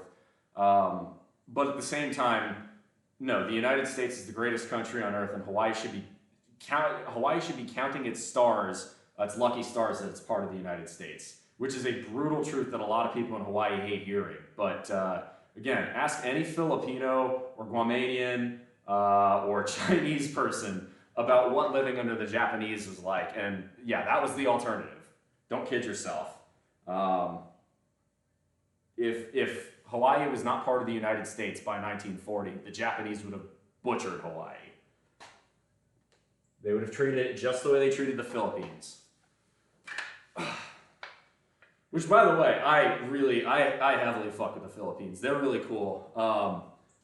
We let them become an independent country, but honestly, part of me wishes we hadn't, because I really like the Philippines. I think they're awesome. Speaking of a cool culture right there, they're pretty badass. All right, let's go. Next set of extensions.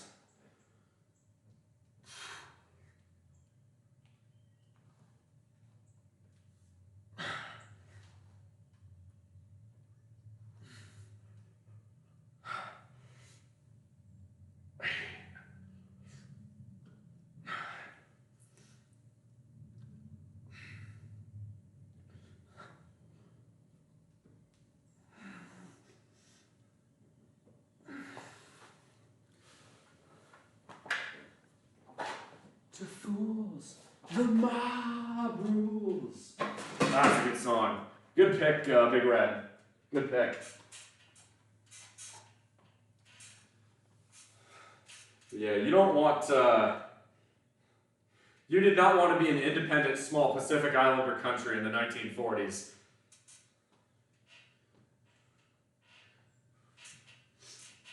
Again, really any Hawaiian in favor of secession, all they got to do is ask someone from Guam about how that went in the 40s. Again, I'm not justifying all the things the United States did, because that would be wrong too. But the alternatives were not better.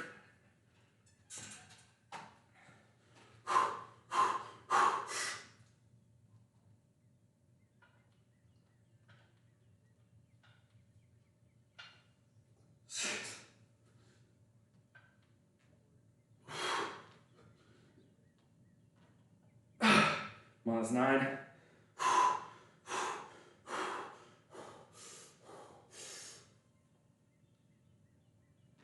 It's 10. We go from there. I'll take it.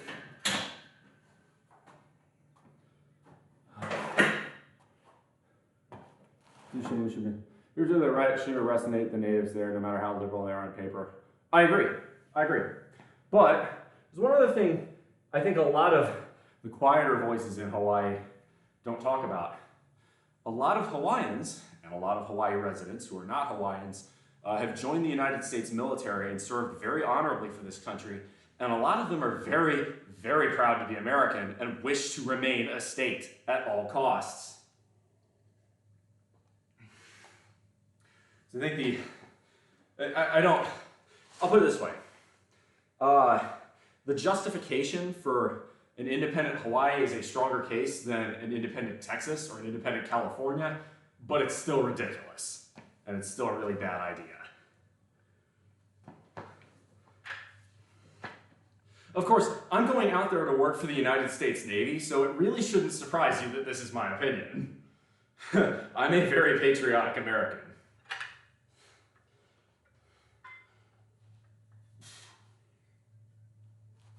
What's up, John? Good to see you. Man, you've been killing it in the gym recently. I've been seeing that. 6, 7.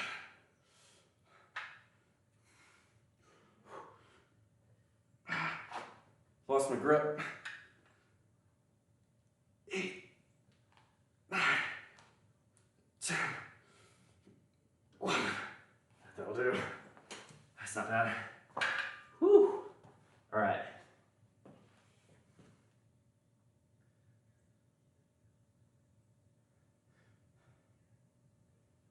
I think that was my third set of triceps extensions as well. So now we're on to, let's see, we got JM, press.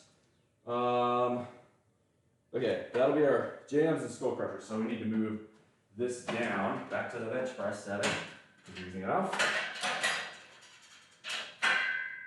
And by the way, everything I have said, I'm going to do my best, to be as educated as I can on Hawaiian culture. And so if my opinions on this change while I'm there, I reserve the right to change my opinions because I can be wrong about things, and I probably am wrong about things. But based on what I currently know, that's how I feel. John is hiding in the box.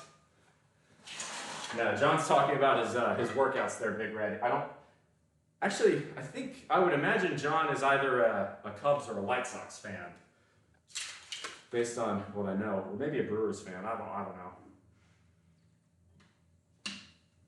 know. All right. So we got jam press next. We'll do shoulder raises too. So you need to set this correctly. Go for 40-30 and then 30-20. If there are any native Hawaiians that show up to my channel, I would love to hear your opinion on this. But at this time of day, it's like 4 in the morning out there, so I wouldn't expect there to be any. All right, so what we got next, we got jam press. For those of you who don't know, jam press is sort of a hybrid between a close grip bench press, right, where you're keeping your hands close, but it's you're benching, and a skull crusher where you're just moving your elbows. The jam press is kind of a hybrid of those two, so that's what we're doing next. Let me make sure what we did last time. Okay, yeah, we're at 125. We're gonna hit that again then.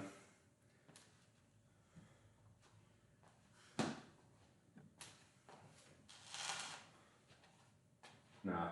But my general opinion is that America is awesome and being part of America is a good thing. Also, I heavily fucks with Puerto Rico. I would like to see them vote to become a state, but it's their decision. I get why they don't, because Puerto Ricans don't have to pay federal income tax. So I think most Puerto Ricans, from what I heard when I went down there, most Puerto Ricans like the current state and want to stay as a territory, which is hilarious because then people accuse the United States of being imperialist. It's like, this is what they want. It's wild. I think it's like 5% of Puerto Ricans want independence, like 30% want to become a state, and the rest are like, no, we're good. All right, here we go, jam press.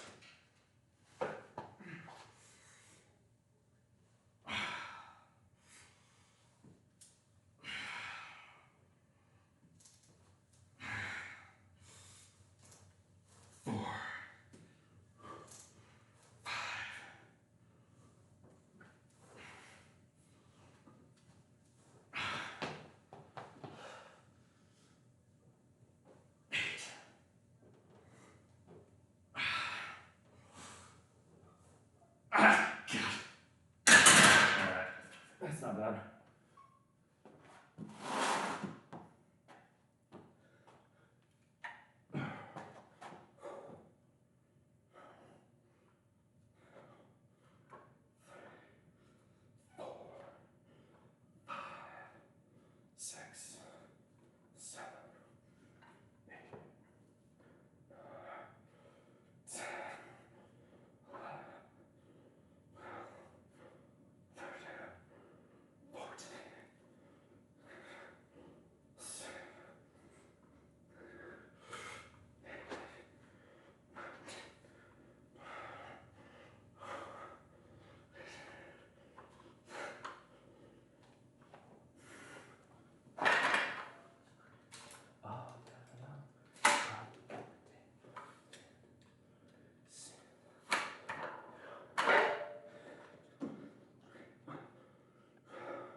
Come on, 6 more.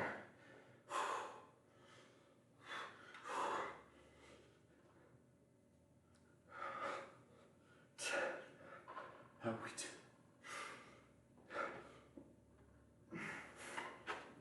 Nice.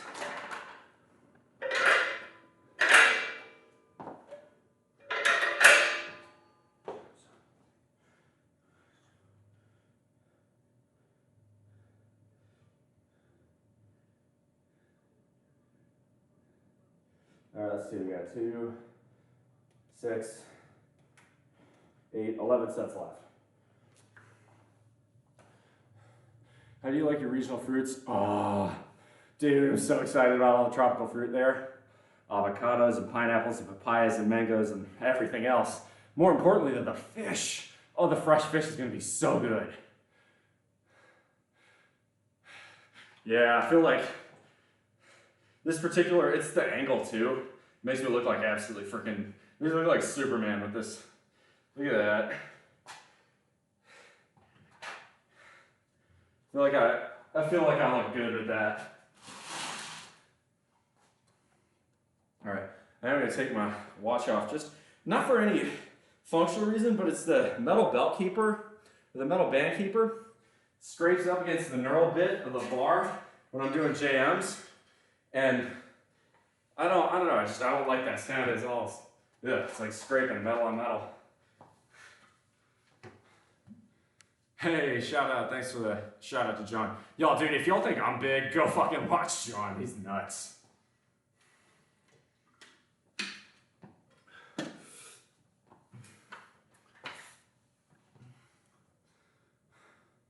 Which tastes like a fruit specific, you realize everything has been a lie. Oh yeah, so it can be a trap, right? This is the same reason I very, very rarely treat myself to something like a filet mignon, because I have the ability to appreciate a cheap steak. Like, because I eat, you know, really high quality, gourmet, blah, blah, blah, infrequently, I can be very happy with more basic food, which keeps my costs down. Too many people try splurging, and they get on the hedonic treadmill where it's just, I feel like I'm entitled to luxury all the time. When you get into that mindset, all that luxury becomes expectation. All of a sudden, you know, the idea that you rent a Chevrolet is disgusting to you. You've got to have a Mercedes.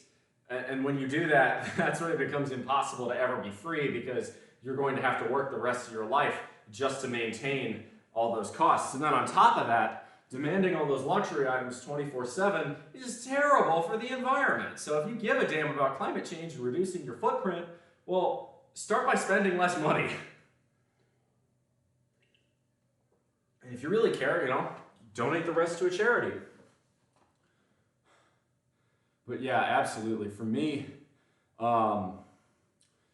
I'm out at Hawaii, I'm going to try and make a concerted effort to eat a lot more fish, a lot more rice, a lot more produce, and a lot less dairy, a lot less beef. Apparently Hawaii actually does have a decent little pork industry, so I could probably still have that, although nothing's going to compare to how cheap pork is here. Hog raising is a big deal here in Carolina, so I will miss that. I mean, look, we're home to the best version of pork barbecue in the country. Yo, Phoenix, good to see you. Let's see. Let's go with Humble by Kendrick Lamar. Feel a little bit of rap. I remember syrup sandwiches.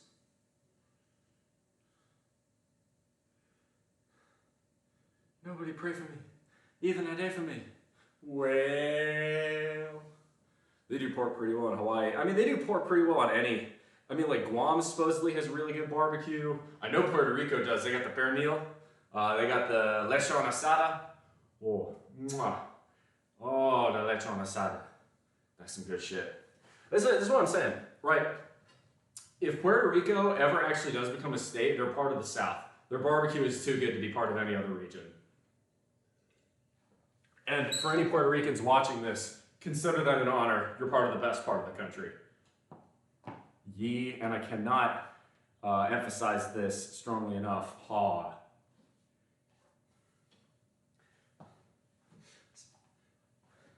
I know there's an irony to be had there. I constantly talk up the South being the best part of the country, and then I'm leaving in 3 days, but you know.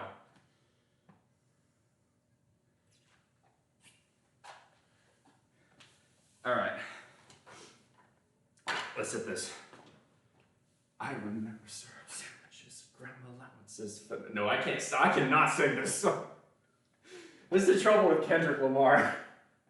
I came real close to getting myself kicked off of Twitch there. Yeah. This is the trouble with listening to rap on stream. I can't sing along because if I do that, nope, I'm out. that's speedrunning the gamer word. I'm not gonna do that. No. Can't do that. Way too fucking white to do that. Actually, I don't even know if you're black, can you even get away with doing that on Twitch? I have to ask Malik that question. He'll probably... That's a good question. I wonder if Malik could, do you think Malik could get away with that? This is a serious question. I'm not trying to be offensive. I wonder how that goes. I'm not going to test my luck. I'm way too white for that, though. Oh, bitch, be humble.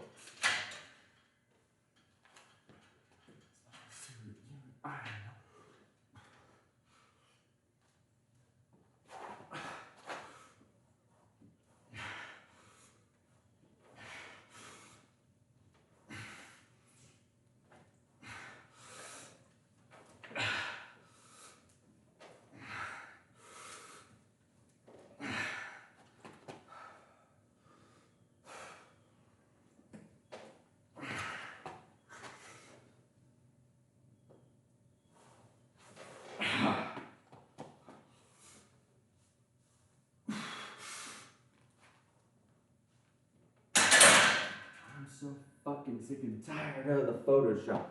Something natural like Afro on Richard Pratt.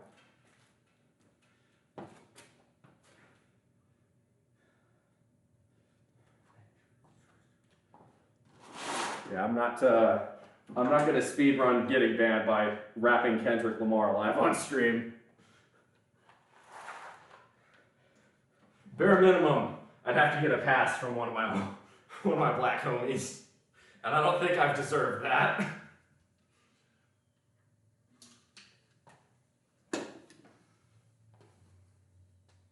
Ain't doing that shit.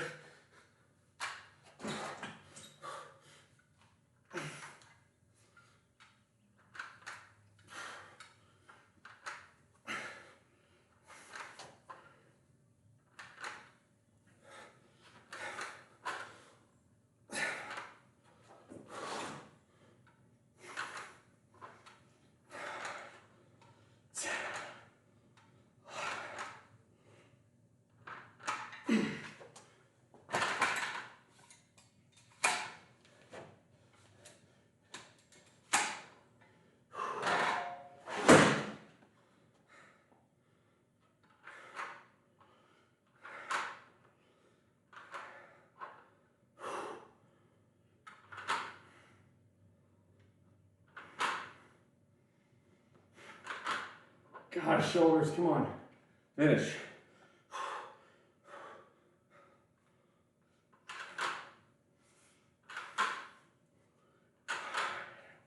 Come on, 3 more, 3 more.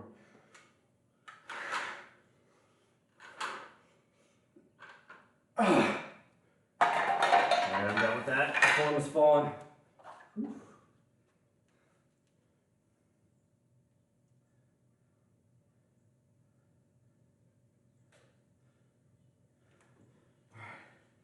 Alright.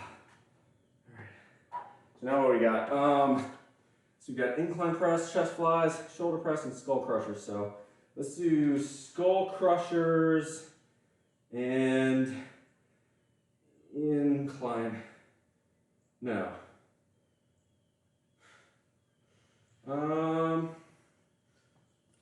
Yeah, we'll do incline next. We'll do incline next. That's the move.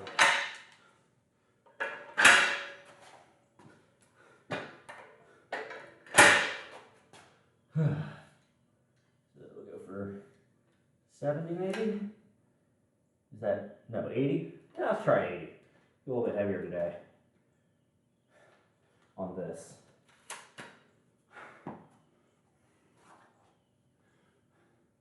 Yeah,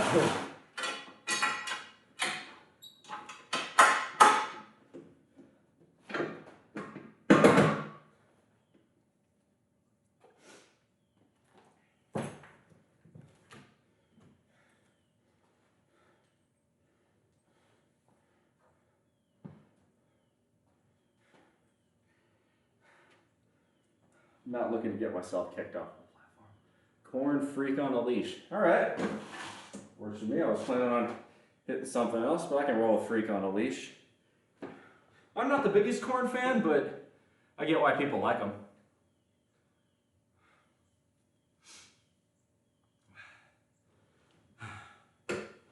I know Corn got on South Park way back in the 90s, and that's one of the best episodes, apparently. A lot of people really like that.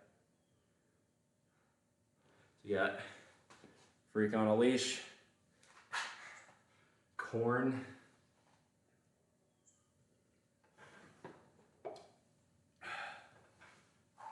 All right, so we're gonna try 80-pound dumbbells, which I normally don't do for inclines. This should be interesting. We'll do 2 sets of this. We'll do probably dumbbell shoulder press, skull crushers, and then finish with chest flies. I like it.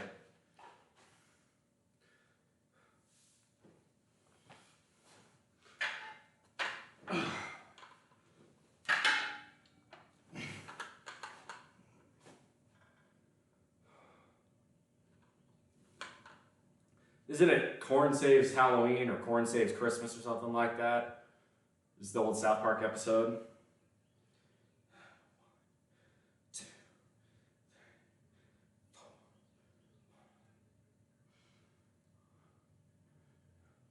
I did the mop rules earlier.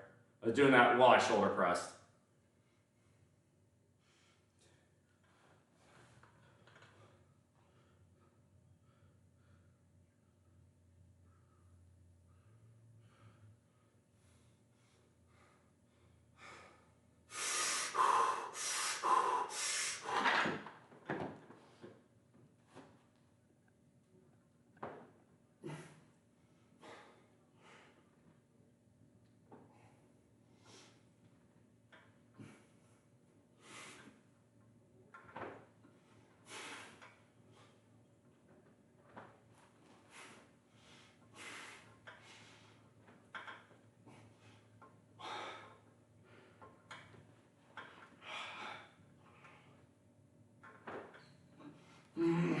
Come on.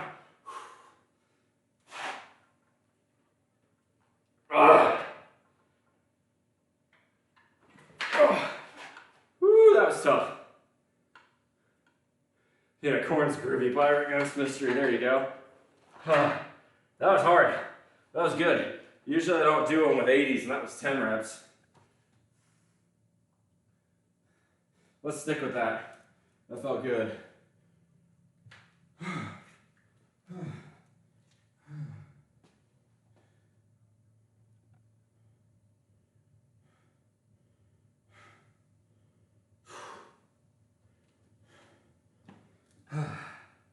Yeah, my mom's blowing up my phone because Alabama won. First time in the Elite Eight for them in 20 years. Texas A&M is 0-6 in the Sweet 16, so I can't relate.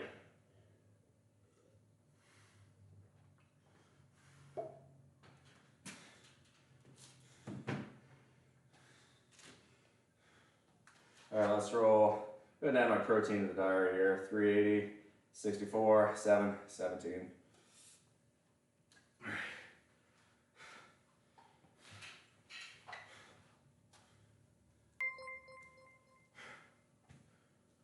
All right. Hey, Grogster86, thank you very much for the follow or for the sub. Appreciate that. Does this angle good? Yeah, don't look bad. I really feel like my lats have come a long way. Like you know, I'm doing this, right? It feels like I've actually got some meat here as opposed to just sort of a sad, you know, side profile where you can't see anything on the outside of my pecs. Speaking of, because I can.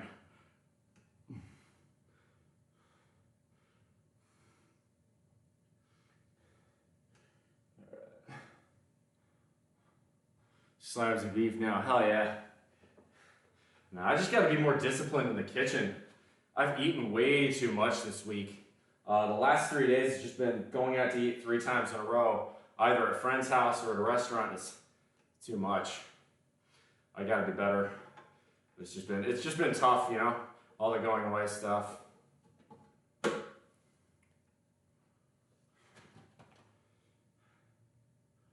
right, let's go for, what do I want to do after this freak on a leash? Let's go for,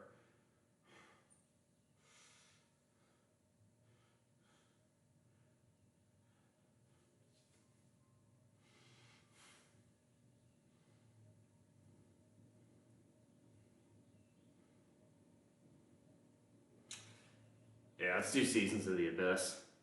What will the diet look like on the road? Ideally, on the days where I'm mostly driving. So, this is scheduled to change. I want to talk about this a little bit more at the end of the show, but I am probably going to end up selling my car to one of my good friends in Texas. So, what my trip looks like after April 14th is now up in air. I may end up driving a different vehicle up to the Northwest. I may end up flying. Not really sure yet.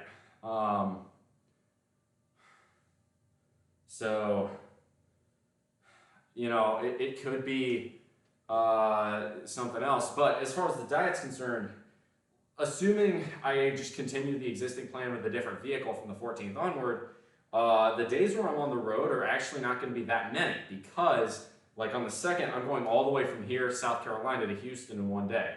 So, you know, that's only one day. And then the rest, you know, the next 2 weeks I'm going to spend between Houston and the Metroplex. So that's a lot less driving in one day.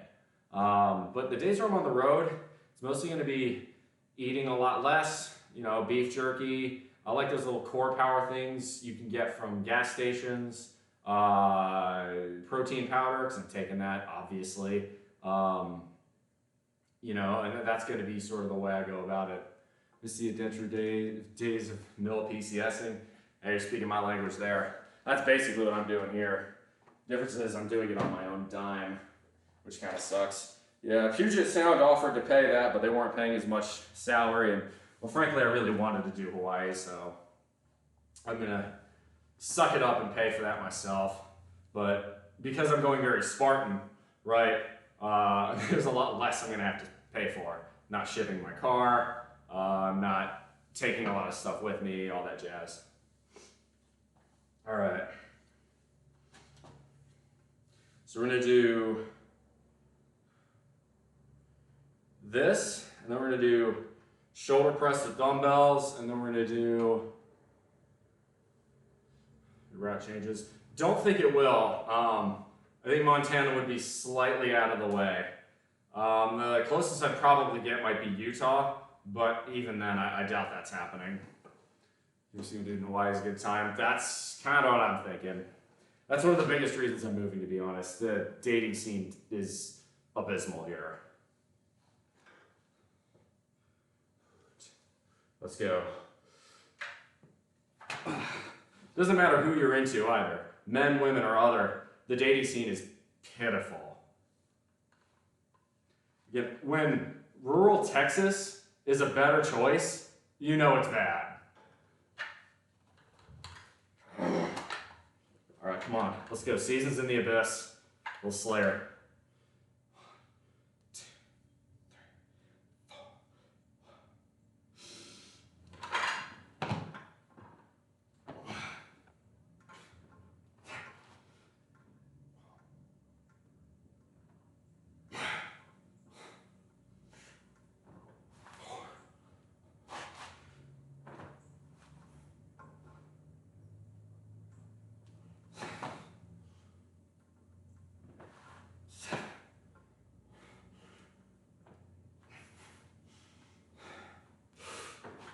Come on!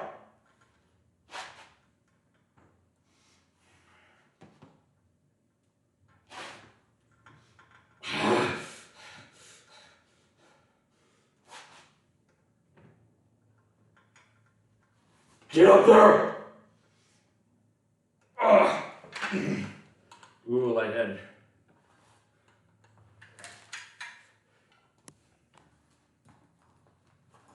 Damn it. There we go.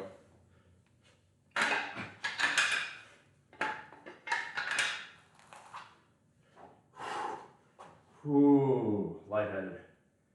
That was 11 though, that was good. All right, so we've got shoulder press next.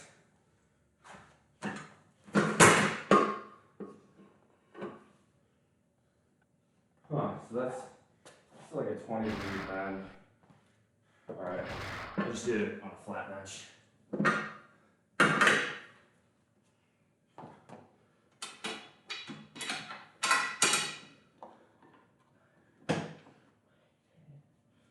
Close your eyes.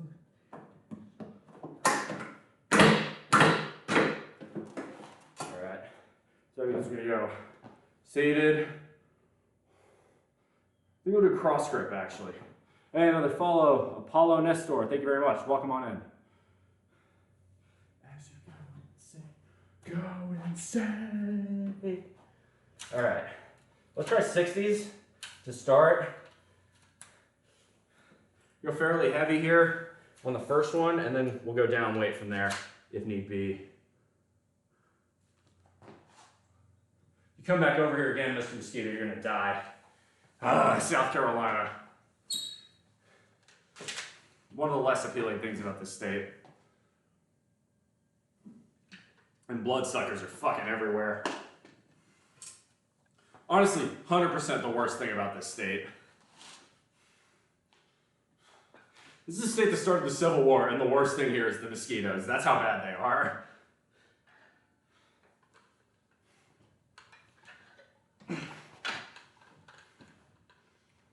God damn it.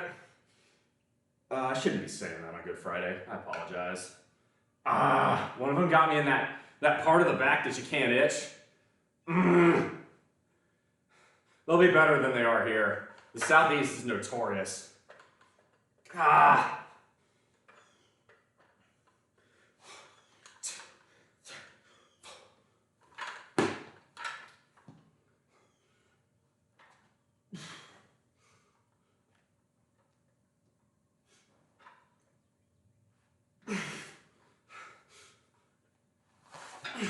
Come on. One more. Nope. 6. All right, we can go down it. We go to 50s.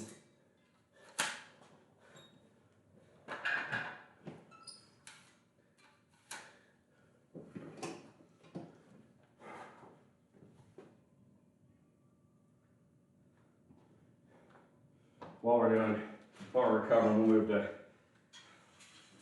skull crushers.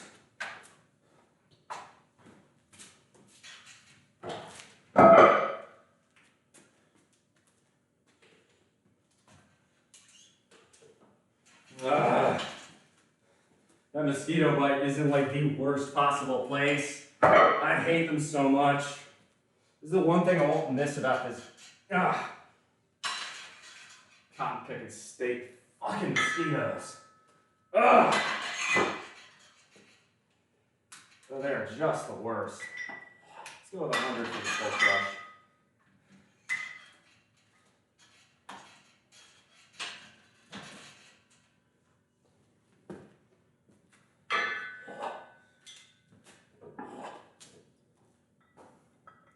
Yeah, now I hear the way mosquitoes are in Hawaii is in the city and near the water, they're not too bad because the ocean breezes keep them from getting too good.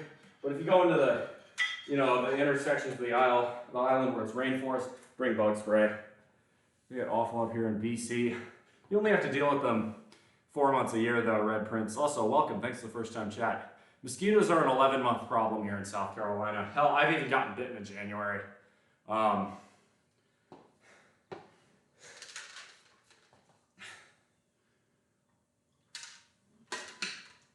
Interesting that you say that about BC because in the summertime, I've spent some time in Washington State and the mosquitoes are virtually non-existent there.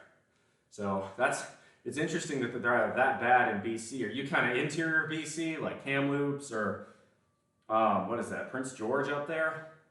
Maybe that's why.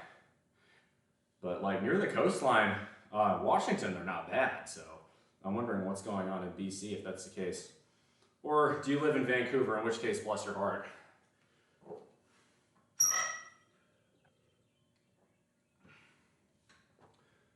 There's only like 3 months. Oh, you're in Kelowna. All right. Well, so now, right, the winters are gray and rainy a lot in Washington State. It's a solid 6 months of gray and rainy, but the other 6 months is the nicest place you can live. I just figure BC, coastal BC is basically Washington, but slightly colder and slightly darker in the winter. Because it's just, further north. It's the same climate. All right, so we've got 2 more sets of shoulder press. We've got 3 sets of skull crushers and then 2 sets of chest flies. Let's keep rolling.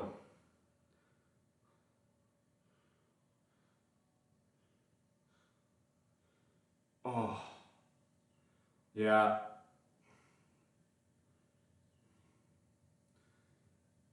Let's go here.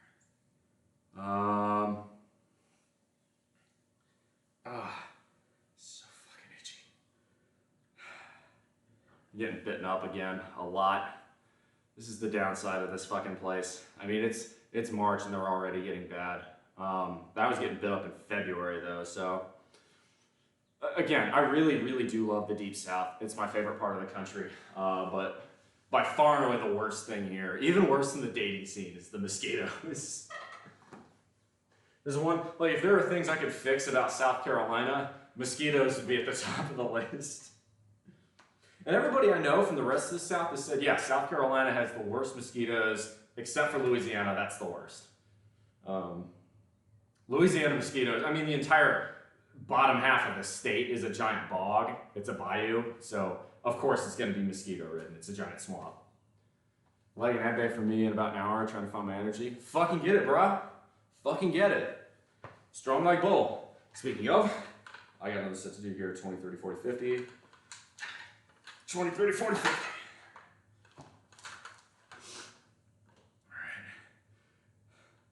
All right, I'm playing Cemetery Gates by Pantera. Just gotta wait for the guitar solo to kick in. Come on.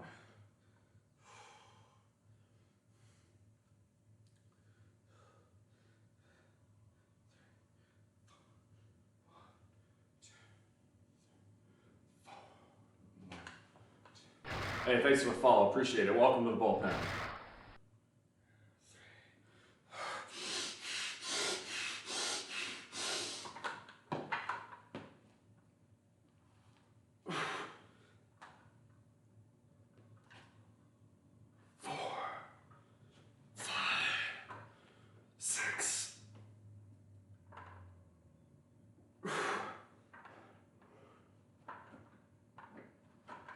Come on.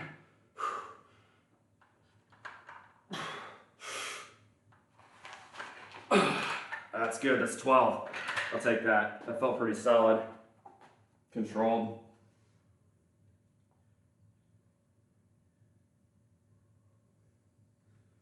Reverend.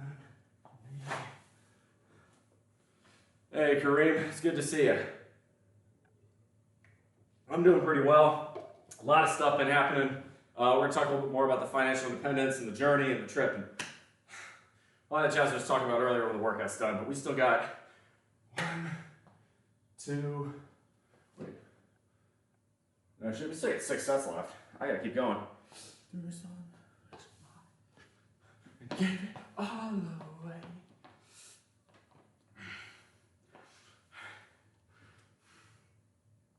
So I'm gonna hit this, then skull crush, and then chest flies, and we're done.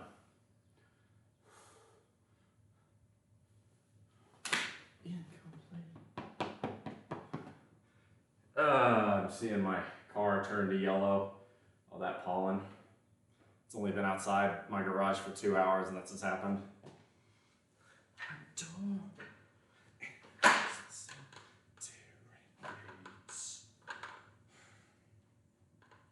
Alright, I'm gonna try Arnold pressing this last one.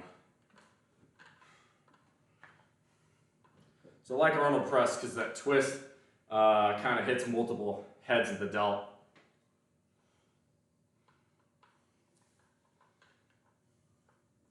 I feel the mosquitoes attacking me though.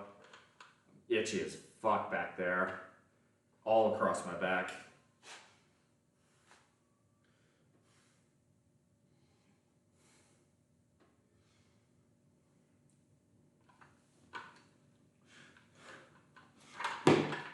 Here we go.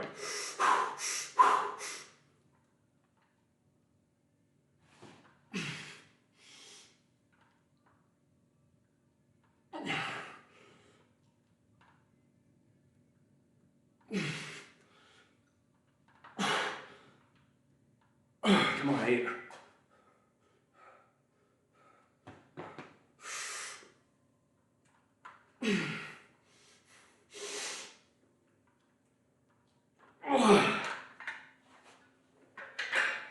That's not bad.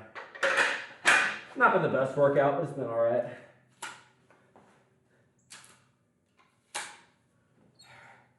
I'll take a quick leak, and then I'm gonna roll to skull crushers. Give me 1 second.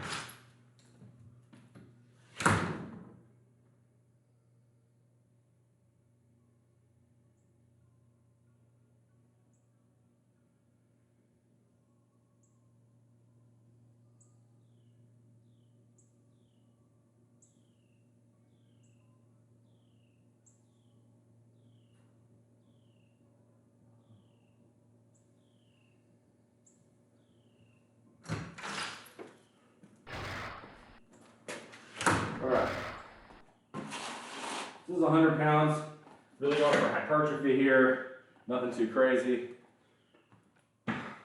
With these skull crushers, I've been recently kind of going a little bit extended range of motion, where instead of going to the skull, I'm actually going slightly behind the skull. I'm able to get a little bit deeper.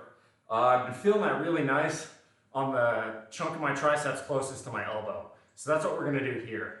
Just explaining this one. Hey, who is Tarzan? Thanks for the follow.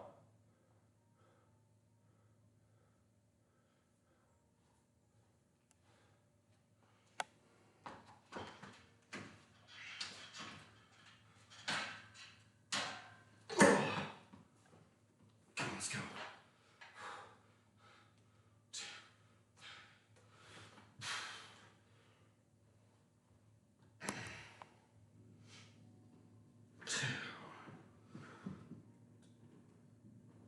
Three, 4, 5.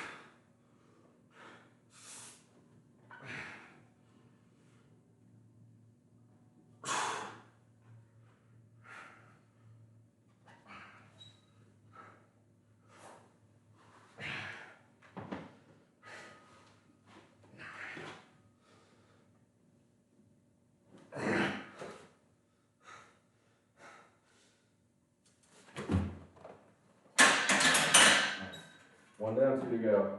I like that. We're just sticking with 100.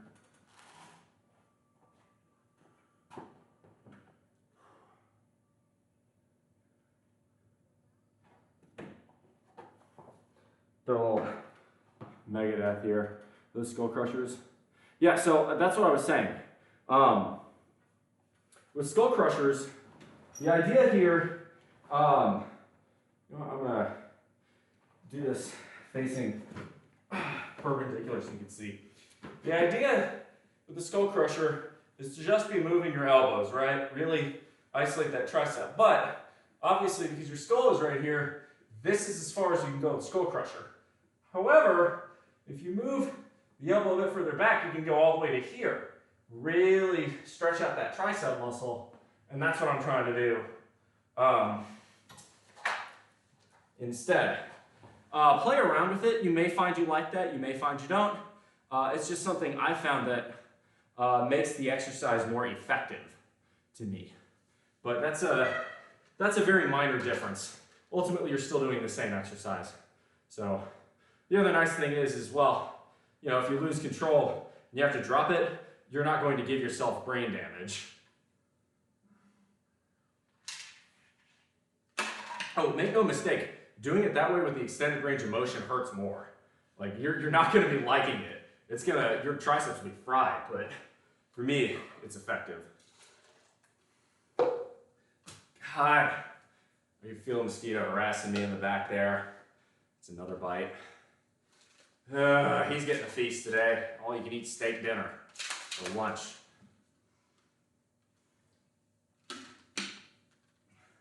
That's the one thing I'm never going to miss about this state. Short of Louisiana, there is not a worse place for mosquitoes in this country. Seriously, Florida was better than here.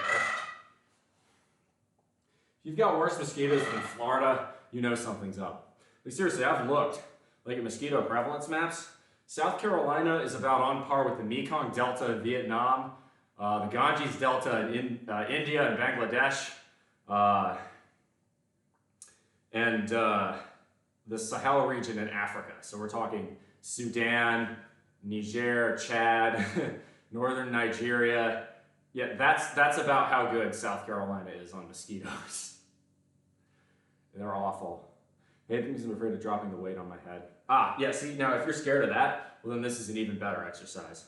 So the key is to, I don't think I illustrated this very well here, but skull crusher, you're kind of starting it at about chest, and then, coming here with, if you're going further back range of motion, you kind of start it over your head and finish there, right? And again, the key is to try and keep your shoulder as static as possible.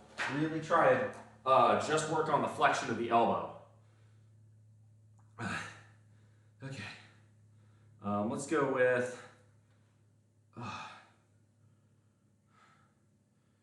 where were we going with? That'll work. Awesome, Opossum 98. Thank you very much. Sounds dangerous. Skull crushers are not an exercise you're doing a lot of weight with. This is only 100 pounds. So, you want to be going sets of 10 to 15 though. You don't want to be going for heavy weight on skull crushers. If you want a heavier weight triceps exercise, you can do push downs, dips, or close grip. Do you not do them with dumbbells for a reason? I prefer the barbell. Really what's best is an easy grip. It really angles the hands well, but I don't have that. You can do them with dumbbells if you find dumbbells work better for you. But right, dumbbells, you're going to spend more time working on balance and stabilization left to right. And it may mean that you're sacrificing some tension just in the elbow flexion you're having to worry about, right? So if you're doing skull crushers, you really want it to just be only moving the elbow. But if you've got dumbbells, you may have to be focusing on keeping them left-right balance as well. With the barbell, you don't have to worry about that. So there's pros and cons to that. If you want to work all the little auxiliary muscles, then yes, use dumbbells. But right, for targeting those, I was doing my incline dumbbell press. I'll be doing incline chest, or I'll be doing dumbbell chest flies after this. So I don't feel it to be necessary. But good question. That's a really good question. All right, we got 4 more sets. 2 more of these and then 2 chest flies. Two,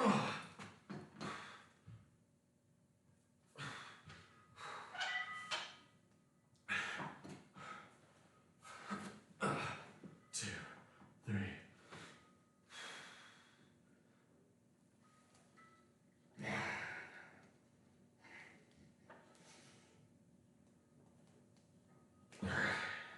Really go slow on the eccentric.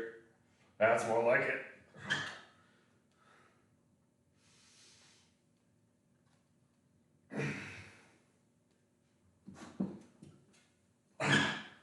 Fuck, come on.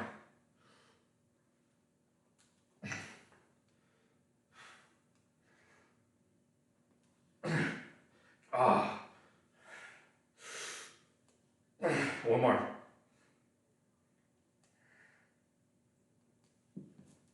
Oh, I was really feeling the last two. It's good. One more. We'll try for 12 next time. But those last two were really nice and slow. I like that. Stabilization is bad. I found on PT and switch from machines to free weight. Bingo. That's the thing with dumbbells. It forces you to work on stabilization. But, right, there's a balance. If you do everything with dumbbells, you're probably robbing yourself of pure explosiveness and strength gains. There's a reason people barbell train. Like everything, there's a balance.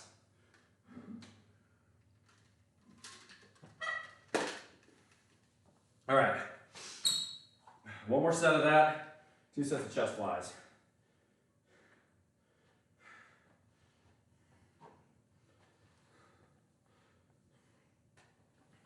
Yeah, there's benefits to dumbbells. And again, you see I've been doing some dumbbell workouts, just not dumbbells for everything.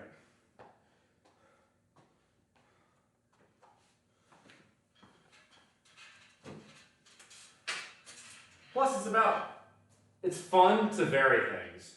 So I kind of like switching things up, keeps the muscles confused, and it makes it more enjoyable. And part of lifting is trying to find a way to enjoy it. I do because I like the pain. I'm a fucking psycho, but most people, a little variation helps. All right. Come on, one more set. Oh. Shit. I didn't position myself right. All right. Reset. Just let it rest on my chest. There we go.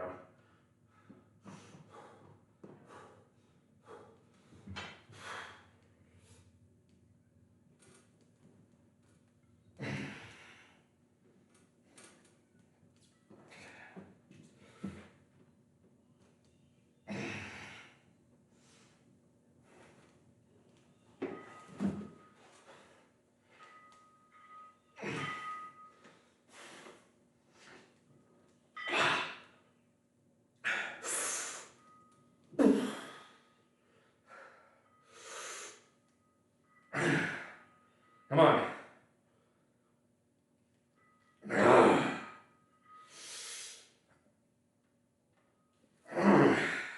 Come on.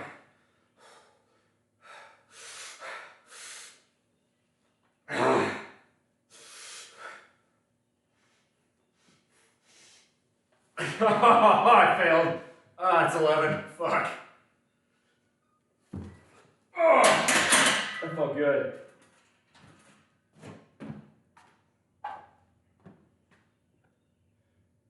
All right. Now move on to chest flies. Whew, that hurt. That was good. I'm not injured. That just the soreness is good there. So this is another good one. Y'all see guys who are like trained to failure every single set. I don't believe that's a wise thing to do. Because if you do that, you're gonna just delete your central nervous system. And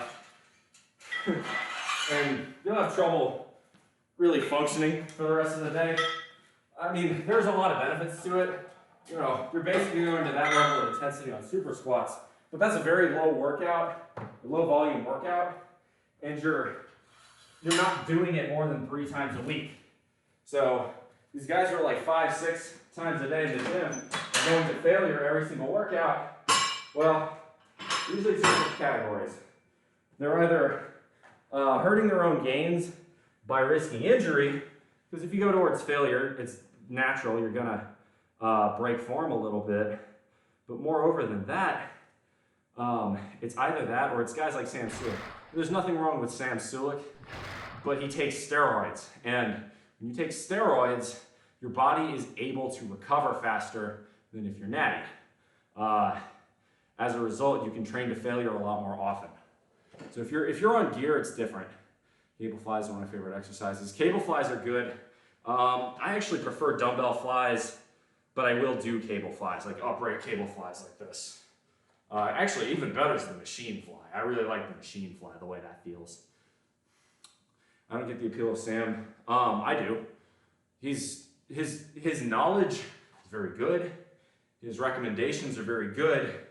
And he doesn't hide from the fact that he's on steroids. I mean, again, look at him. It's pretty fucking obvious. The dude had some horrendous steroid-related acne a few years ago, too. And he had to, clean it up. But there's nothing wrong with that. Just acknowledge that you're not, if you are watching Sam Sulek, don't watch him and think, oh, I can get like that if I just work hard enough. No. Getting to look like that requires gear. Now, you can get to look way better than I am, natty. I'm not saying you can't, but it takes time, it takes discipline. DSD Schnack, am I saying that right? Thank you very much for the follow. Welcome to the bullpen. He looks great, but he's not really engaging to listen to. I mean, I don't listen to a lot of them. I've seen a couple Sulek clips. The thing for me is that, making this show and engaging with my audience and my community on my Discord takes a lot of my time already, so I don't go out of my way to spend a ton of time on YouTube or certainly not on TikTok. I don't use TikTok at all, but on YouTube going and watching other content creators. There are some Twitch streamers I really like, Acro IRL, Malik Ito, obviously my homeboy John here. John's hiding in the box. There are a lot of really strong guys that I like taking a ton of advice from, but my priority is to try and present the best show that I can. And I have other things to do in my life than to sit and watch other fitness streamers all day long. No, I don't think Sam's bad. It's just I worry that some people look at Sam and are like, all right, if I just train like that, I'm going to look like him. No, you're not. you don't have, unless you're taking steroids and getting the right regimen. Like, Sam is elite, 100%. But you have to acknowledge that unless you're doing exactly what he does, you're not going to get those types of results.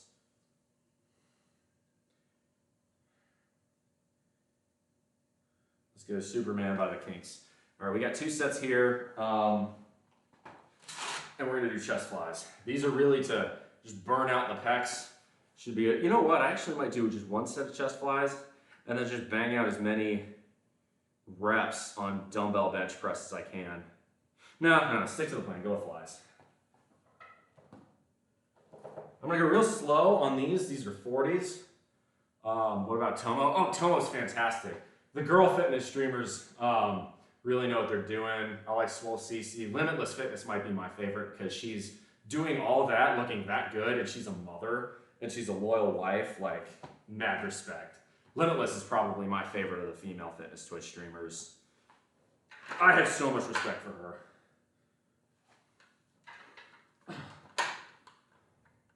How are you doing, Mitch? All right. 2, 3, 4. Italian Stud 699. Welcome on in. Thanks for the first time chat. All right, here we go. So we're going to focus on the eccentric here. Go real slow. I'm going to try for 12 to 15 reps here.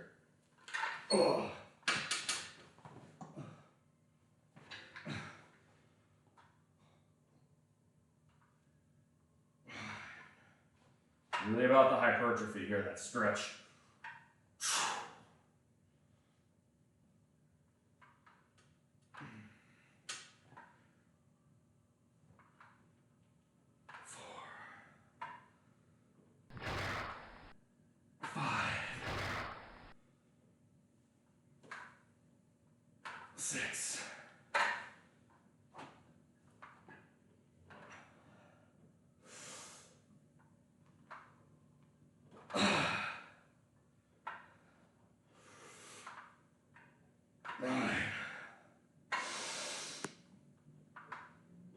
Come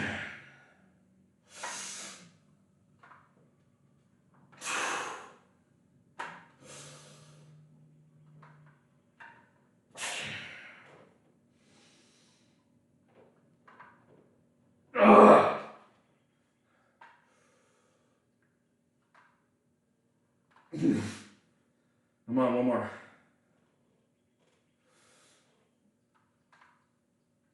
No, I got one more. Come on.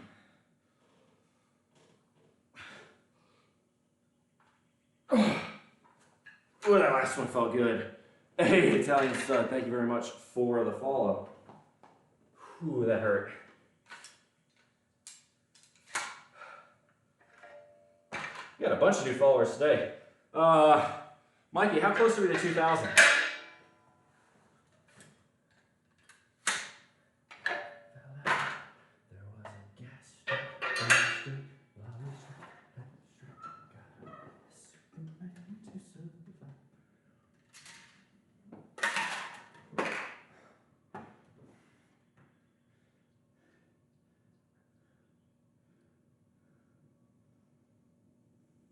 All right, so that was 16 with 40-pound dumbbells. Now we're gonna go down to 30-pound dumbbells and go for a ton of reps. Just absolutely burn it out here.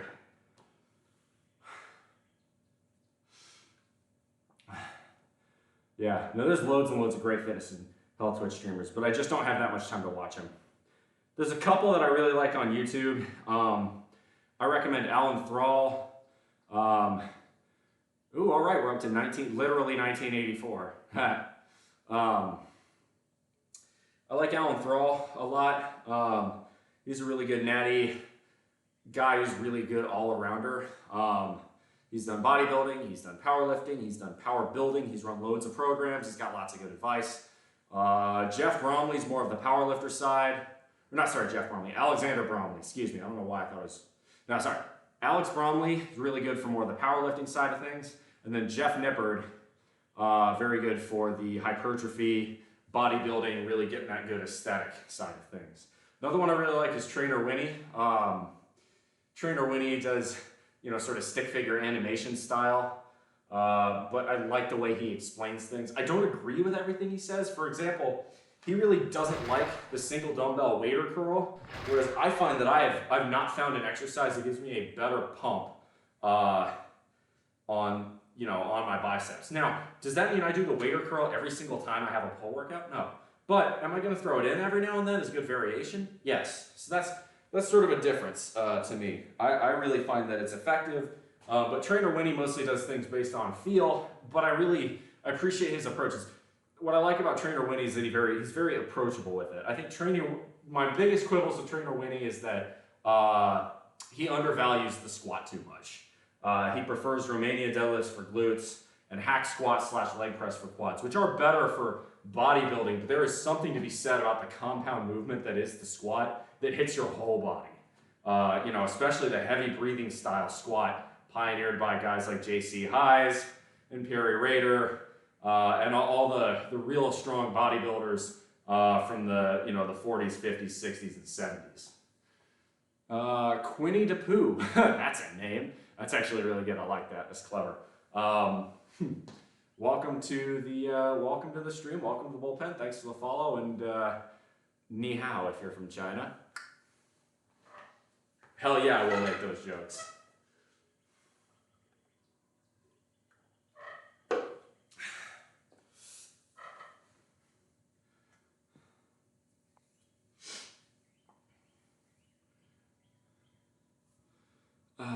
All right.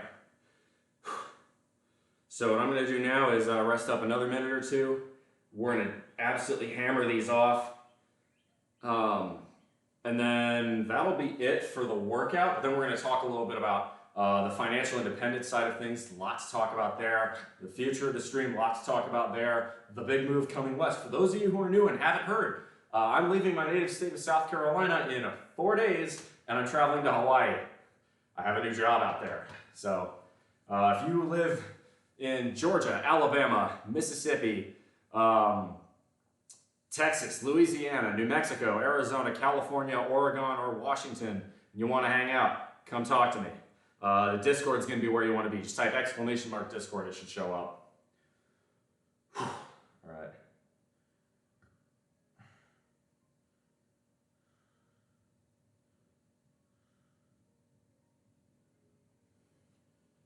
All right.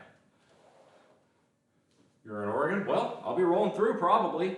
There may be some things that change, but in all likelihood, I'm probably going to roll through Oregon. I want to see Crater Lake. You ready to learn spam, buddy? Ha. All right. Last set. Last set.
$20.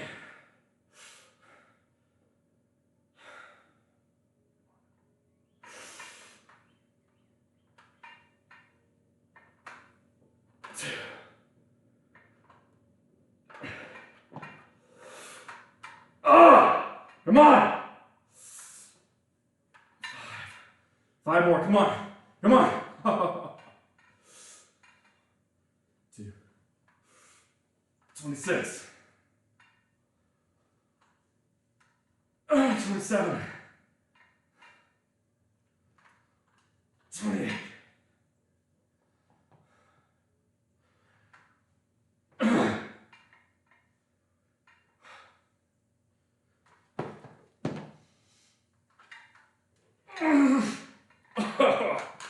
Holy shit. Oh, that's painful. Woo! Man, look at them pecs though. Look at them pecs.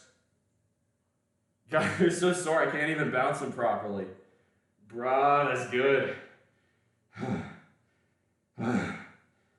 Shit. Alright, that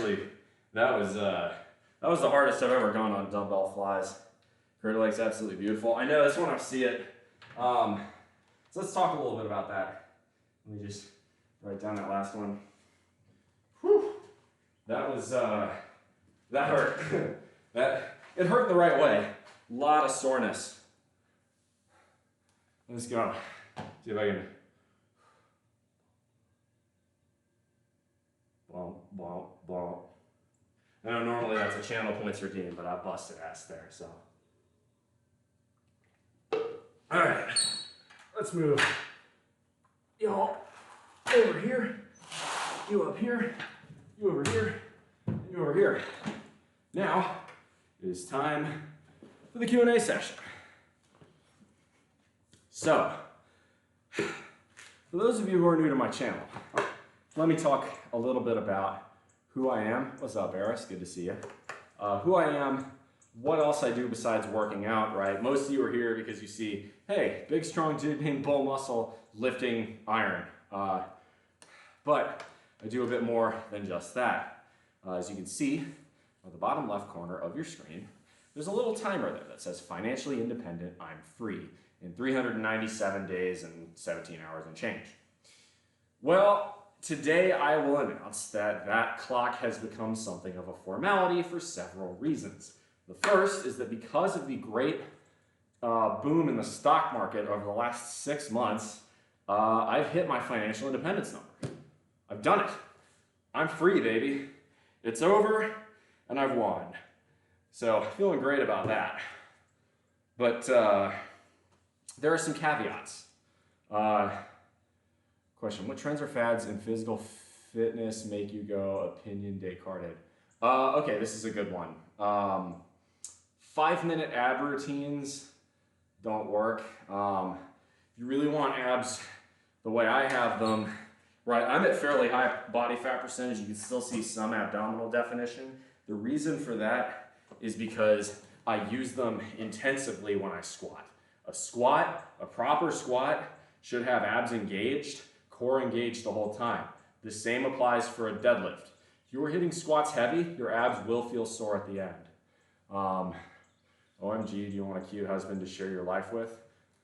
I want, when it comes to dating, I'll talk a little bit more about this on my AMA. By the way, any new people in chat, I am doing a Ask Me Anything, yes, it can even be questions that wouldn't go on Twitch, stream tonight in my Discord. Okay, it'll be, you can ask an NSFW question there if you'd like. That's going to be at 8 p.m. Eastern Standard Time tonight. So hop onto my Discord if you want to ask some of those. What I'm looking for in a dating partner, this is as far as I'll go on that for now, is someone who can keep up with me and push me to be my best. That's the biggest part of it. I want someone who can make me be the best version of me, because what I would strive to do with my partner is make them the best version of them. That's who I am. It's kind of that go-getter mentality, which is, I mean, obviously, right? If I'm hitting the weights this hard, that's a big part of who I am. Well, let's talk a little bit more about the financial independence side of things. So, a couple caveats to this. For those of you who don't know or are new to the channel, I currently live in the great state of South Carolina, but I'm not living here for a whole lot longer, and the reason is because I've accepted a new job. In the second half of May, I will be starting out in the United States Navy. I'm not joining, I'm going to be a civilian employee, but they are looking for nuclear engineers, and that's what I'm going to do out there. It's going to be in Pearl Harbor, because that's really the only naval station in Hawaii. Can't exactly state what I'm going to be doing, but you can take an educated guess as to what a nuclear engineer would be doing out there. I, as my day job, am a nuclear engineer. Currently work at a nearby nuclear site. I'll talk a little bit more about that on the AMA tonight. Porthos, thank you very much for the subscription. I appreciate that. Thank you. Thank you. Appreciate that. So on April 2nd, very early in the morning, because I have to try and get through Atlanta traffic at 6 in the morning, and if I wait any later, it will be even worse. So I'm gonna leave at like 3:30. I will be driving west. I'm gonna try and get from here in South Carolina all the way to Houston in one day. On the 3rd of April, I will be meeting up with Plus Ultra Eddie. If y'all have seen Plus Ultra Eddie, he's another fitness and health streamer. We've talked. He's a good friend of mine, and we will be doing a collab stream on the 3rd. So definitely keep an eye on Plus Ultra Eddie's channel. I can give him another shout out. I think I've already given him one, so I don't know if I can do a second. But definitely, I will. Let's see if I can do a second shout out to Plus Ultra Eddie real quick.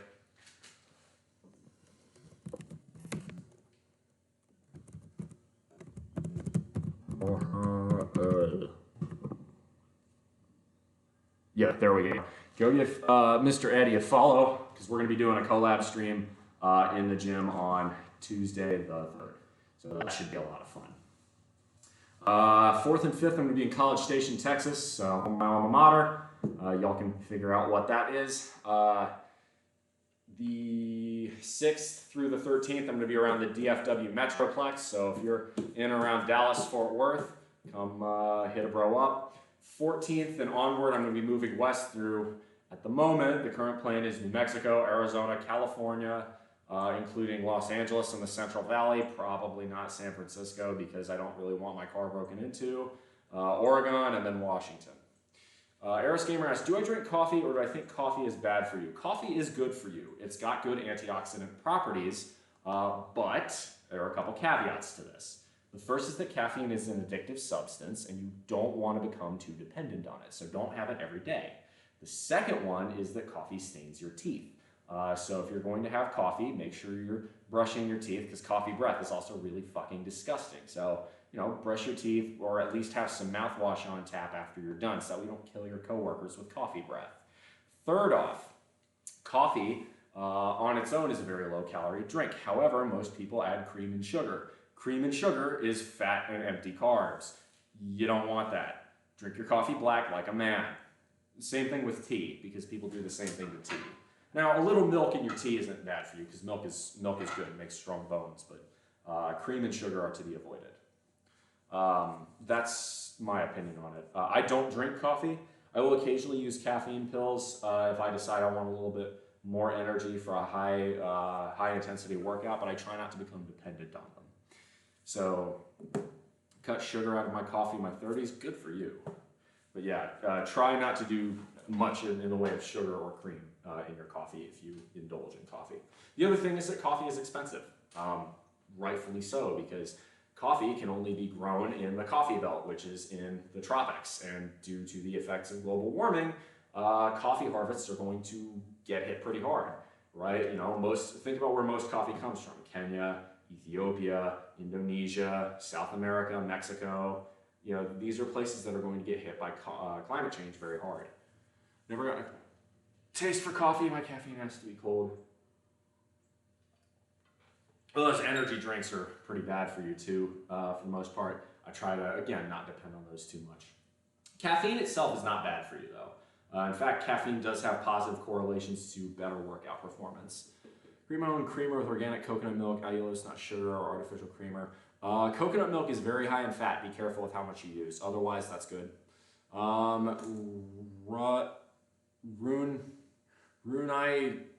Rooney. I'm not going to try and say that gets a little bit too close to a word I shouldn't say on Twitch.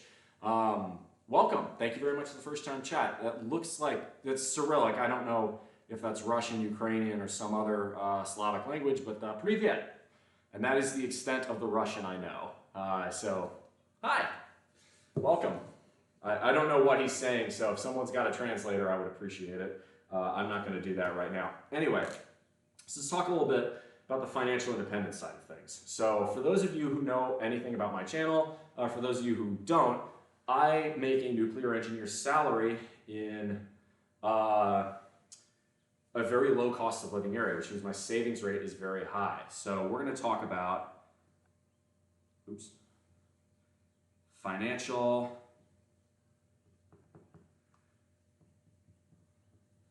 independence.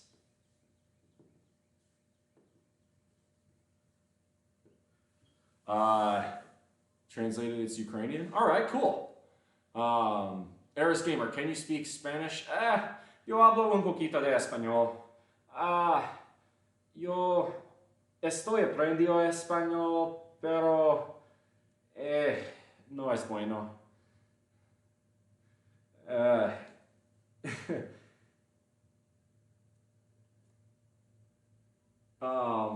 No puedo hablar español muy bueno. Yo leo español más bueno que yo escucho español. Ukrainian. Russia, then Google Translate is drunk. Well, all right, well, welcome. I am a huge fan of Alexander Ovechkin, the greatest hockey player of all time. Fight me. And he is, right, Russian machine never breaks. Fight me on that one. Anyone who wants to sit here and tell me some fucking sissy-ass Canadian is a better hockey player than Alexander Ovechkin, they're wrong. Ovechkin hits like a freight train, has the hardest shot in all of hockey, and is absolutely hilarious. And his diet is freaking wild. This dude drinks Coca-Cola on the bench. This dude goes and eats freaking chicken parm before every hockey game. Dude, it's freaking mental. I don't know how he does it. I'm convinced he is an old Soviet experiment. Like after the 1980 Olympics, Andropov or Gorbachev or Chernenko approved a program to create a Soviet super athlete, and that's who Alexander Ovechkin was. because both of his parents were Olympians for the USSR in the 1970s. I love it when white guys speak Spanish. It's so hot. So I lived in Texas for a little while, and if you spend enough time in Texas and you have any friends who are either Mexican or Tejano or Hispanic, you pick up a little Spanish. It's a good thing. Honestly, more Americans should try to learn Spanish in particular, because I think it's a very useful language, but foreign languages, we as a country are not very good at that. I will take Wayne over him every day. Wayne didn't hit anybody. Wayne was a brilliant offensive player, and he could play pretty good defense in terms of coverage, but he had goons do all the hard work for him. Wayne would never fight. Wayne would never hit. Crosby is a better player than Wayne, if you ask me. That's a hot take, but I think he is. Crosby's he's a whiner, I will admit, but I'll tell you what, you watch Crosby skate, and Crosby doesn't lay the lumber often, but when Crosby hits, the dude is strong. He's got really good lower body. He's strong. Have you ever dated Latino women? I haven't had the opportunity.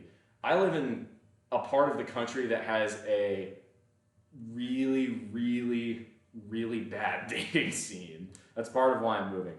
Wayne was like the Magic Johnson of hockey. He didn't need to hit people. Hitting people, okay, the only alternative I'll say, if you don't believe Ovechkin's the best there ever was, there's only one person I will say I could make the argument was better, and that's Gordie Howe. Gordie Howe could do everything. There's a reason he's named Mr. Hockey. That's the only one I will entertain that Gordie Howe is a better player. Like Sergei Fedorov. Fedorov was good. Pavel Datsyuk was really good. There's some good hockey players.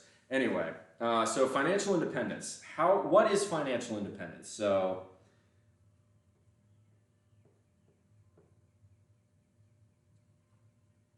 it is when your passive income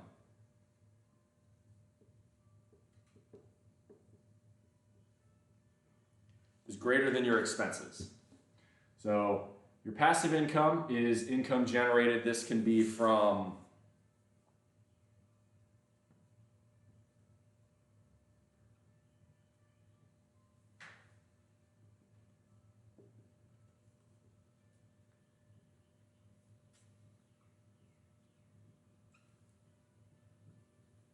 usually it comes from 4 different categories: rental property, stocks, bonds, or businesses. So basically, you are using your capital to get a return on investment that is greater than your expenses.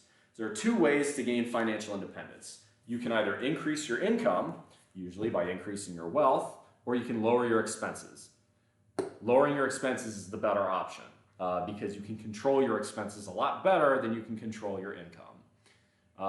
Sidney Crosby. Now, look, Sid is a whiner. I can't stand how much he complains to the refs, and he does slew foot people, but he's one of the best that's ever played it. I will admit as much. But there's rumors Sidney might want out of Pittsburgh because they shipped off Jay Gensel, and I guess Crosby did not like that, which I can't blame him for. Gensel's a really good player, but Pittsburgh has to rebuild. It's funny, too, is usually as the Capitals go, so too go the Penguins, but this year has been a bit of a divergence. The Caps are still in the playoff hunt because, well, frankly, I think Spencer Carberry is a very good head coach, and there's a lot of youth that's starting to mature and become larger parts of the lineup. You've got Dylan Strome's been really good. You've got Ivan Miroshnichenko, I probably butchered that, has been a revelation. He's been excellent. You've got, on the defensive, who's the blue liner? Not Anton Kubel. Hendrix LaPierre, that was it. There's been a bunch of them. Which ones? Salma Hayek or Sofia Vergara? I don't know who those people are. Eris, I don't. You got me. Anyway, as far as the whole financial independence is concerned here, all I was really trying to say is I have finally achieved that, so this clock is more or less meaningless now. My original number is I have made that. So I now have enough money to where my I have your tab on mute. So I have now made enough money to where my passive income is going to be greater than my expenses. Are you up for a switch of topics? Shoot, yeah, go for anything. While you do that, though, I am going to check the market since I believe. Is it open? It's Good Friday. It might be closed. Let's find out.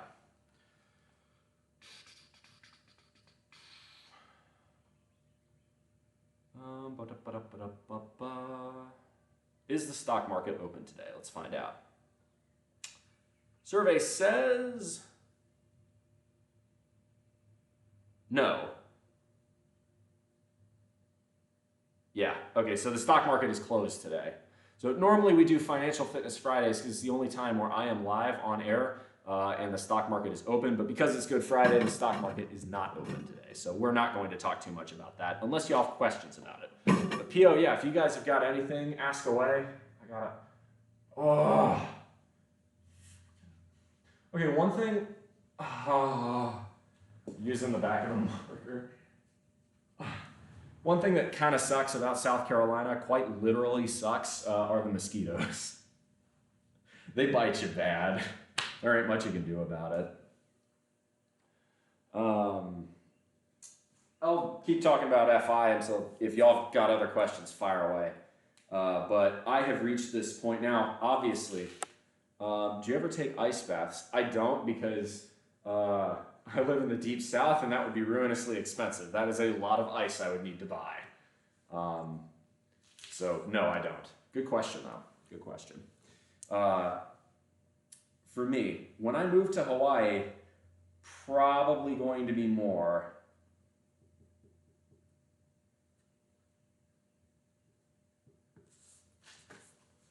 I think I never asked or heard you talk about modern political. I mean, specifically topics is in today's feminism. What is your stance on that? Let me get a little bit of water, because feminism, I think there is a problem with modern feminism that feminism has encountered what is called the engineering triangle, and it is one of those, you have three options, pick two, and I think modern feminists want to try and get all three, but that's just not how society or reality works. I'll explain a little bit more about that after this. So obviously, with the move to Hawaii, my expenses are probably going to go up. I live on under $20,000 a year here. I'm guessing I can't pull that off in Hawaii. I'm going to try to keep my expenses, relatively low. But what that means is, would I be able to retire in Hawaii on my current amount of net worth? No. But that was never the goal. My goal was to become financially independent, which is enough to where I don't have to work. Does that mean I can retire anywhere? No. But it does mean I can choose to retire somewhere if I wish to. Anyway, I'll put that off to the side. Let's talk a little bit about modern feminism. So I'm going to probably get into trouble here because there are the skittle-haired crowd probably doesn't like hearing this. But there is an engineering triangle for modern feminists that they haven't quite been able to crack. You can have two of the following. You can have equality, right? Pay equality, where women, on average, right, pay as a bell curve. So, you know what? Actually, I will draw a little diagram here.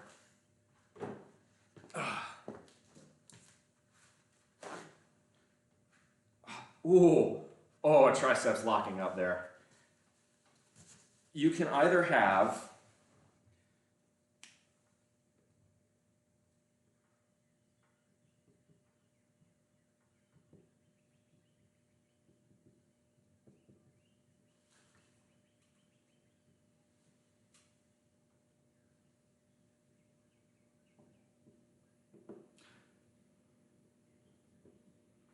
right? You can either have pay equality, so most pay is going to be on a bell curve where most people make some amount of money at the middle, and you've got a high end and a low end.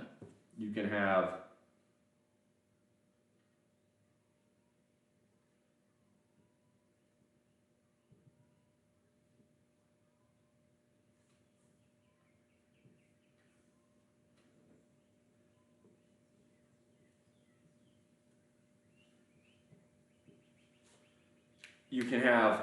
women only dating up, or you can have monogamy. You have to pick two.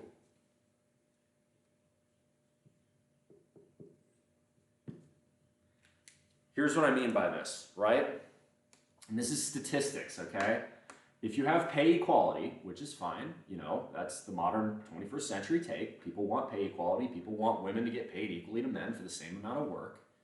If that is the case, and women only date up, well, that means everybody on the men's side, all the women are competing over this tiny sliver of men right at the end of the bell curve here, right? Which means those men are going to have a ton of side chicks because they have way more options. That's what's currently happening, and I don't think it's good for either men or women. If you have pay equality and monogamy, women can't keep dating up. Women can't expect men to pay for everything. Women can't expect men to always set up the date. Women have to go Dutch. Women can't expect to all date at the top 10% of men. You have to, if you're 50th percentile women, you have to date 50th percentile men. Most women aren't honest about this though. Most women like saying, I'm a 10, you're a 10, everyone's a 10. That's not how math works. That's not how statistics works. Okay? That man's gonna have a lot of side chicks. That's not the man's failure. So Dodger, men most men prefer having many instead of one really high quality. Most women want the highest quality possible, but only one. So, right? Or you can have what used to be the way things were. Women only dated up, and there was monogamy, but women didn't get paid as much. You can pick two. Big, lean, natty, pick two. I mean, I'm big, and I'm not particularly lean right now, and I am natty, so I guess I have picked two. I'm big and natty. Have you researched the cost of living in Hawaii? Yes, I have. It is pretty expensive compared to South Carolina. However, if you live like an islander and you try not to live like a mainlander, in other words, buy less housing, right? Because housing is expensive because it's a tiny island and lots of people are on it. So, you know, go for a 1-bedroom apartment, not a 4-bedroom house. Use public transit, or if you have to buy a car, buy a small economy car because you're on a small island. You don't need a big stupid truck. You know, things like that, you can cut your expenses down significantly. Buy more fish and buy less beef. Yes, it fucking is. Man has a partner and fucks around with that partner and the relationship is otherwise healthy. No, you're not understanding. All right, so if pay is equal, but women are choosing only to date up, that means, right, the top 50% of women are only looking at the top 10% of men. That means there's a ton of women chasing a few men. And what most men at that top end are looking for, most of them are looking to fuck around. Most of them are looking to get situationships, or they're looking to have one-night stands. Not all men are like this. Some men want to settle down, but those men will then have the pick of the litter. And be honest with yourself, right? If you're a, perfectly fine 5 or 6 average woman, but you're trying to date the 10 man's gonna say, well, why wouldn't I go for the supermodel instead? I can have both, and if I have to pick one, I'm going to pick the best. Which means a lot of these women get stuck in these situationships where they're dating a guy and the guy leads them on. Are there any research statistics to back any of this up? Well, you can look at any income report that pay is on a bell curve, right? And that women tell on themselves here. Go look at literally any social media platform. Go look at statistics on dating apps. Women tend to be a lot pickier than men do. And that's fine. Women have the right to do that. There's nothing wrong with that. But if that happens, there are a lot of women chasing a few men. When there are a lot of women chasing a few men, the men have lots of options. And then the men that aren't getting any attention, they're just kind of fucked. That's really it. Top 10% of women are looking for the top 5% of men would be more accurate representations, and the dating dynamic isn't equal. Monogamy is nowhere near the norm in today's over-sexualized social sphere for women. I would agree with that in general. I think, and I'm okay with that. That's a consequence of the sexual revolution. We're not as prudish as we used to be, which I think is overall has been a healthy thing. But I think most women need to lower their standards a little bit. Or at the bare minimum, be willing to actually be feminists, actually be for equality, and go Dutch. Dodger, I'll give you credit here because you actually walk the walk, but most women don't. And I have firsthand experience of that. Most women still want, and in most cases expect, the man to pay for everything. They expect to try and date. Most women refuse to date someone who makes the same or less than they do. Unfortunately, most women, right? Most women they're all for equality on principle, but when it affects them negatively, as is human nature, they try to do something else. Most women tend to try and date up. They try to date the 10, even if they're not a 10 themselves. And it's because most women refuse to be honest about where they are on the general dating pool. I'll be honest about where I am, okay? I'm 6'3", which is taller than average. And right where you are on the dating market is not defined by where you think you are. Where you are in the dating market is defined by where others place you. If you are a 9 or a 10, you will know because of how you get treated by other people, okay? These are also statistics, right? The average man in the United States is 5'9". I'm 6'3". Most women, and I'm leaving this to hetero relationships right now because for gays and lesbians, it works slightly differently. But just to keep things hetero at the moment, the average man is 5'9".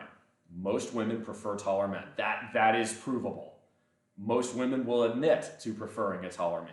And there's a variety of reasons. Some like the taller provider. It's a basic physical instinct. Some like it because a lot of women like to wear high heels, but they still like to have a taller man when they do wear high heels. These are just examples. But because I'm 6'3", right, that is seen as a generally attractive trait. So if 5 is the average, if I'm 6 inches taller than average, I would say that's probably a plus 0.5 or a plus 1 in my direction, which puts me at a 6. I can bench 365, right? I can bench 315 for reps. Most guys can't do that. I'm pretty fucking strong. Most women find that attractive, so it's probably another point in my direction. So now we're talking 7. And then when most women see what my income is, that's also pretty attractive. So I would probably, judging myself based on those traits, put me around 7.5 to an 8. That's, I think, a fair statistically and mathematically based answer to where would I put myself on the dating market. Most women are happy if the guy just has a job in today's society. Yeah, disagree with that. Most women have much higher standards. Again, Dodger, I respect you because you're a feminist who actually walks the walk on equality. Unfortunately, I don't think most women are on the same page. You will go Dutch on dates. I've seen you do that. Like, you actually, again, you walk the walk. Just most women don't do that. Most women want to have it both ways, and that's the problem. When all women act like that, you get problems. And I will give, if you want, I can put this in the other perspective too. Men, right? A lot of men get into the, I can't attract a woman because of this factor. Yes, are these factors making it tougher on men? Without a question. But do most men actually put in the work to earn the woman they're looking for? No, not even close. I can point to any number of statistics on this. Fucking hell, obesity rates, for God's sake. Get to the gym, get yourself in good shape, and that's going to at least open the door to better experiences with most women. Most women prefer men who are in good shape. Now, things like height, you can't control. If you're 5'5", it's gonna be tough. But you can mitigate, right? Focus on what you can control. That's stoicism, right? Focus on trying to get in better shape. Focus on, being very smooth, having a good personality, being able to carry on a conversation, being able to make a woman feel safe, being able to make a woman feel comfortable. These are things a lot of men, myself included, are pretty poor at, actually. I'm blunt, I'm an engineer, like I can be very fucking awkward in social circles sometimes. It's easy for me to do this on a stream because nobody's in person, but my tongue can get tied in social situations and I can look like an ass. But that's where I'm going with. Entitlement of not so few women is perplexing considering what they sell, bring to the table. At the end of the day, we're all businessmen and viewing is pragmatic. Men get forced a bad deal depending on their standards. What's wrong with monogamy? Absolutely nothing. What I'm saying is that these are the 3 options and women can pick 2. Given that women are the ones who control the dating market in most places, right? right now, most women don't like asking men on dates. This is another one where women like to date up, and women want most men. And this has been proven with scientific studies. Something like 80 to 90% of women still expect men to make the first move. But of course, you can't do workplace relationships anymore. And if you are unattractive, you run the risk of getting, canceled or Me Too'd, or even worse, false accusations, which is really unfair, or getting called a creep or whatever.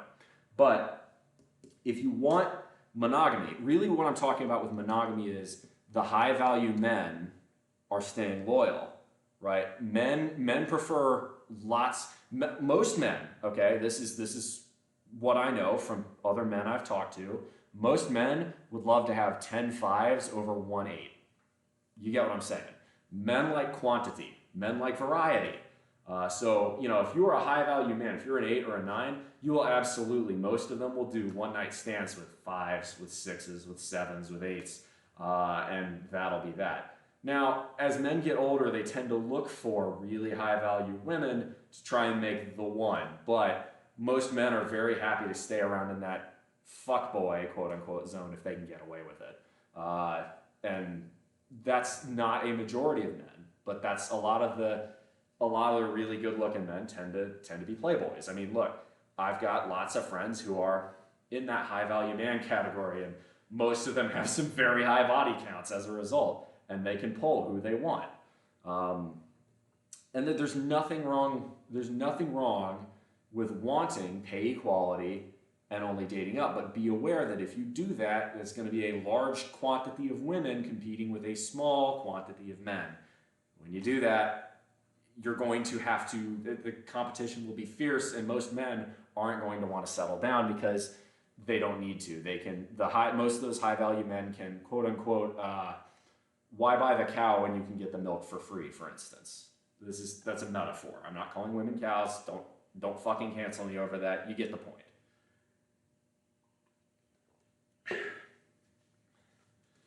Really what I'm saying is, why do dating when you can get the sex for free? That's really what I'm trying to say there. But there's nothing wrong with believing in pay equality. But just, if you're a feminist, you really do believe in pay equality, then walk the walk. Be the feminist that goes out and asks a guy you like on a date. Be the feminist that says, hey, let's just go Dutch. Be the feminist that's okay with a coffee date. And that's why I like Dodger a lot, because she actually does that. Very few feminists walk the walk like that. And that's why I have a lot of respect for Dodger on that front. But I'll post some statistics on that one after the show. But most women don't operate like that. Most women go look at the sprinkle movement. That's now the latest TikTok brain rot. But there are millions of women who upvote and like and follow those kinds of posts, which is pretty disingenuous. So that's, and I'm not saying we need to go back to traditional gender roles, because I think that's constraining too. Modern society will require modern thinking. You can do a traditional style relationship, but it's not the only way to have a successful one. Traditional relationships can work really great. They can also be completely toxic. You have to figure things out for yourself. But all I'm saying is, if you're a feminist, walk the fucking walk. You either believe in equality or you don't. And there are a lot of feminists who say they believe in equality, but their actions belie their words, and that's what bothers me. Modern feminism is a conflict of core values that collide with each other. Feminism seems to be abused like a religion. They treat it like a peace cloth, put it on when it benefits them, when they don't need it, they lay it off. I would agree with that. But I will say, there are a lot of ideologies, there are a lot of belief structures, and there are religions where people do the same thing. Just ask, I'll play a song here, televangelists, right? What do televangelists do? They're all about this whole fucking prosperity gospel. It's the same empty line of thinking where the words say one thing and the actions say another. Really, the answer is, it's underlying is hypocrisy. Don't be a hypocrite. If you believe in something, make sacrifices if that belief structure forces you to. And if you decide you don't want to make those sacrifices, then just be open and honest about it and say you don't believe in that. And that's okay. First off, and as far as women's issues are concerned, there are a lot of them, and we got to continue to work on them. You know, it would be really nice to continue to see more women in STEM. We're working on that. It's a work in progress. I think there are still a lot of times, especially in more traditional parts of the country, and I've seen this with my own two eyes, where women they're discouraged from pursuing a career in science or tech, and that's not good. We can use more women coders, for instance. But on the other hand, it's the same thing. You don't see, there's not a lot of encouragement for men to become teachers, and that's a big one. The number of men who are teachers right now, it's something like 24%, and it's falling fast. That's bad. Especially with the number of single parent households we have, we need more male role models for young men, and usually schools would be a place for that. But if all the teachers are female, well, there goes another place for a male role model to be. The other one is, I think we need to give more respect to fathers.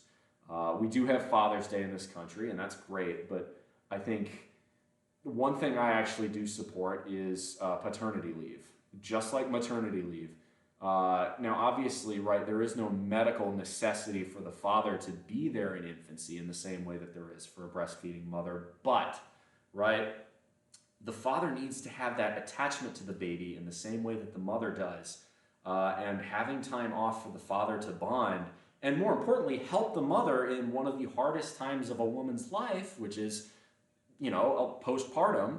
This is why postpartum depression exists. Father needs to be there as much as he can. So I am actually for paid paternity leave as well.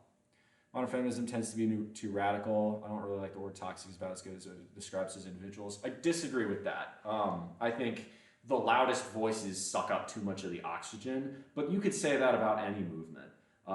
You know, it's the same thing. I think most conservatives aren't as loud and obnoxious as the ultra-right MAGA section of Trumpism, but who do you hear the most from on social media? You hear the loudest and the most obnoxious and the most ridiculous voices. And I think the same thing applies to feminism.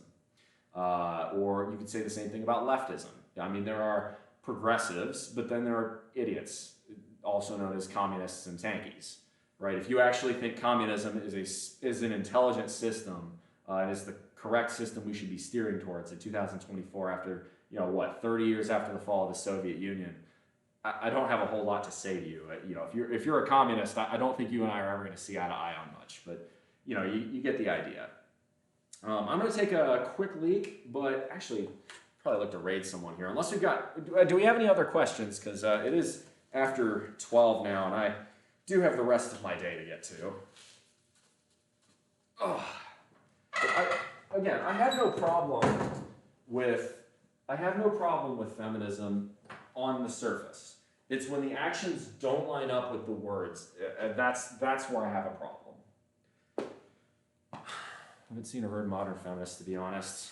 See, whereas moderate feminists, to be honest, whereas other ideologies seem to be represented more equally. This is the trouble with online discourse. If you only listen to the voices online, you'll hear the loudest and most obnoxious voices.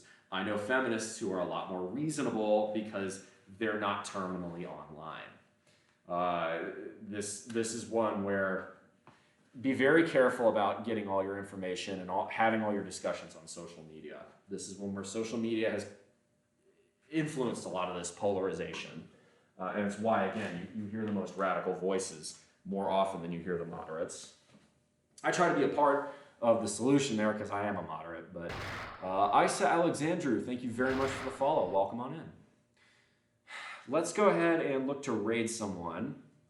It is getting on here a bit. Who do we got? I also need to take a massive pee. Who we got? We got Ron Ayin, and he's playing a video game. We got Bam Bam. We got Coel Runnings. Ooh, looks like he's going to a bodybuilding show. Yeah, let's give Coel a raid. Oh, what's up, Hot Sauce? Good to see you. Hey, I'm real proud of you. Actually, let me give you a shout out first. Fuck. Oh, I have to pee so bad. I'm gonna give you a shout out before we raid, just because keep up the good fight. I'm not gonna dive too much into it here because that is not my right to say. But How often do I stream? My schedule's below. I will be live same time tomorrow, 9 a.m. Usually it's Thursday, Friday, and Saturday. We're going to go ahead and raid Coel Runnings, I think. So we're going to go raid messages Bull Rush. Come on. Don't be like this laptop. There we go.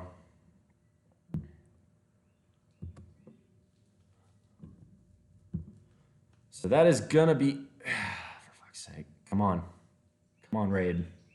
There we go. Okay, that is gonna be it for me today, y'all. Thank you so much. I got a lot of new followers today.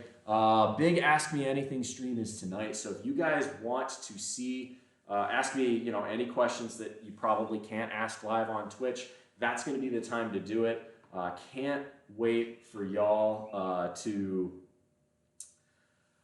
Can't wait for y'all to join me in that tonight. If you can't make it, that's all right. I'll be live on a poll day. We're gonna hit back. We're gonna hit biceps, and we're gonna hit traps tomorrow at 9 a.m. Until then, y'all, make good decisions. Those good decisions form your actions. Those actions form your habits. Those habits form your values. Those values can be an ethos that is a guide star through the rough waters of life. Much love, y'all. Come in for the hug.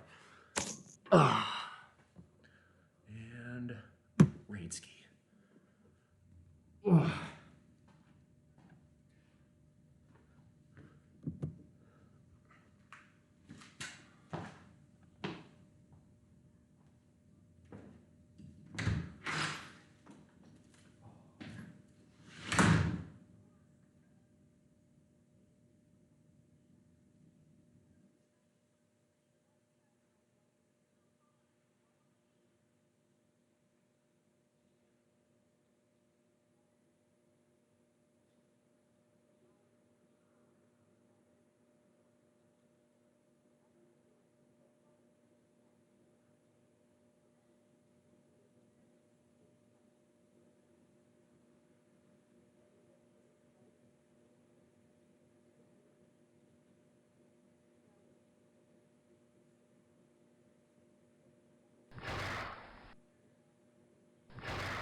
All right, YouTube, it's been good. I forgot to end the stream.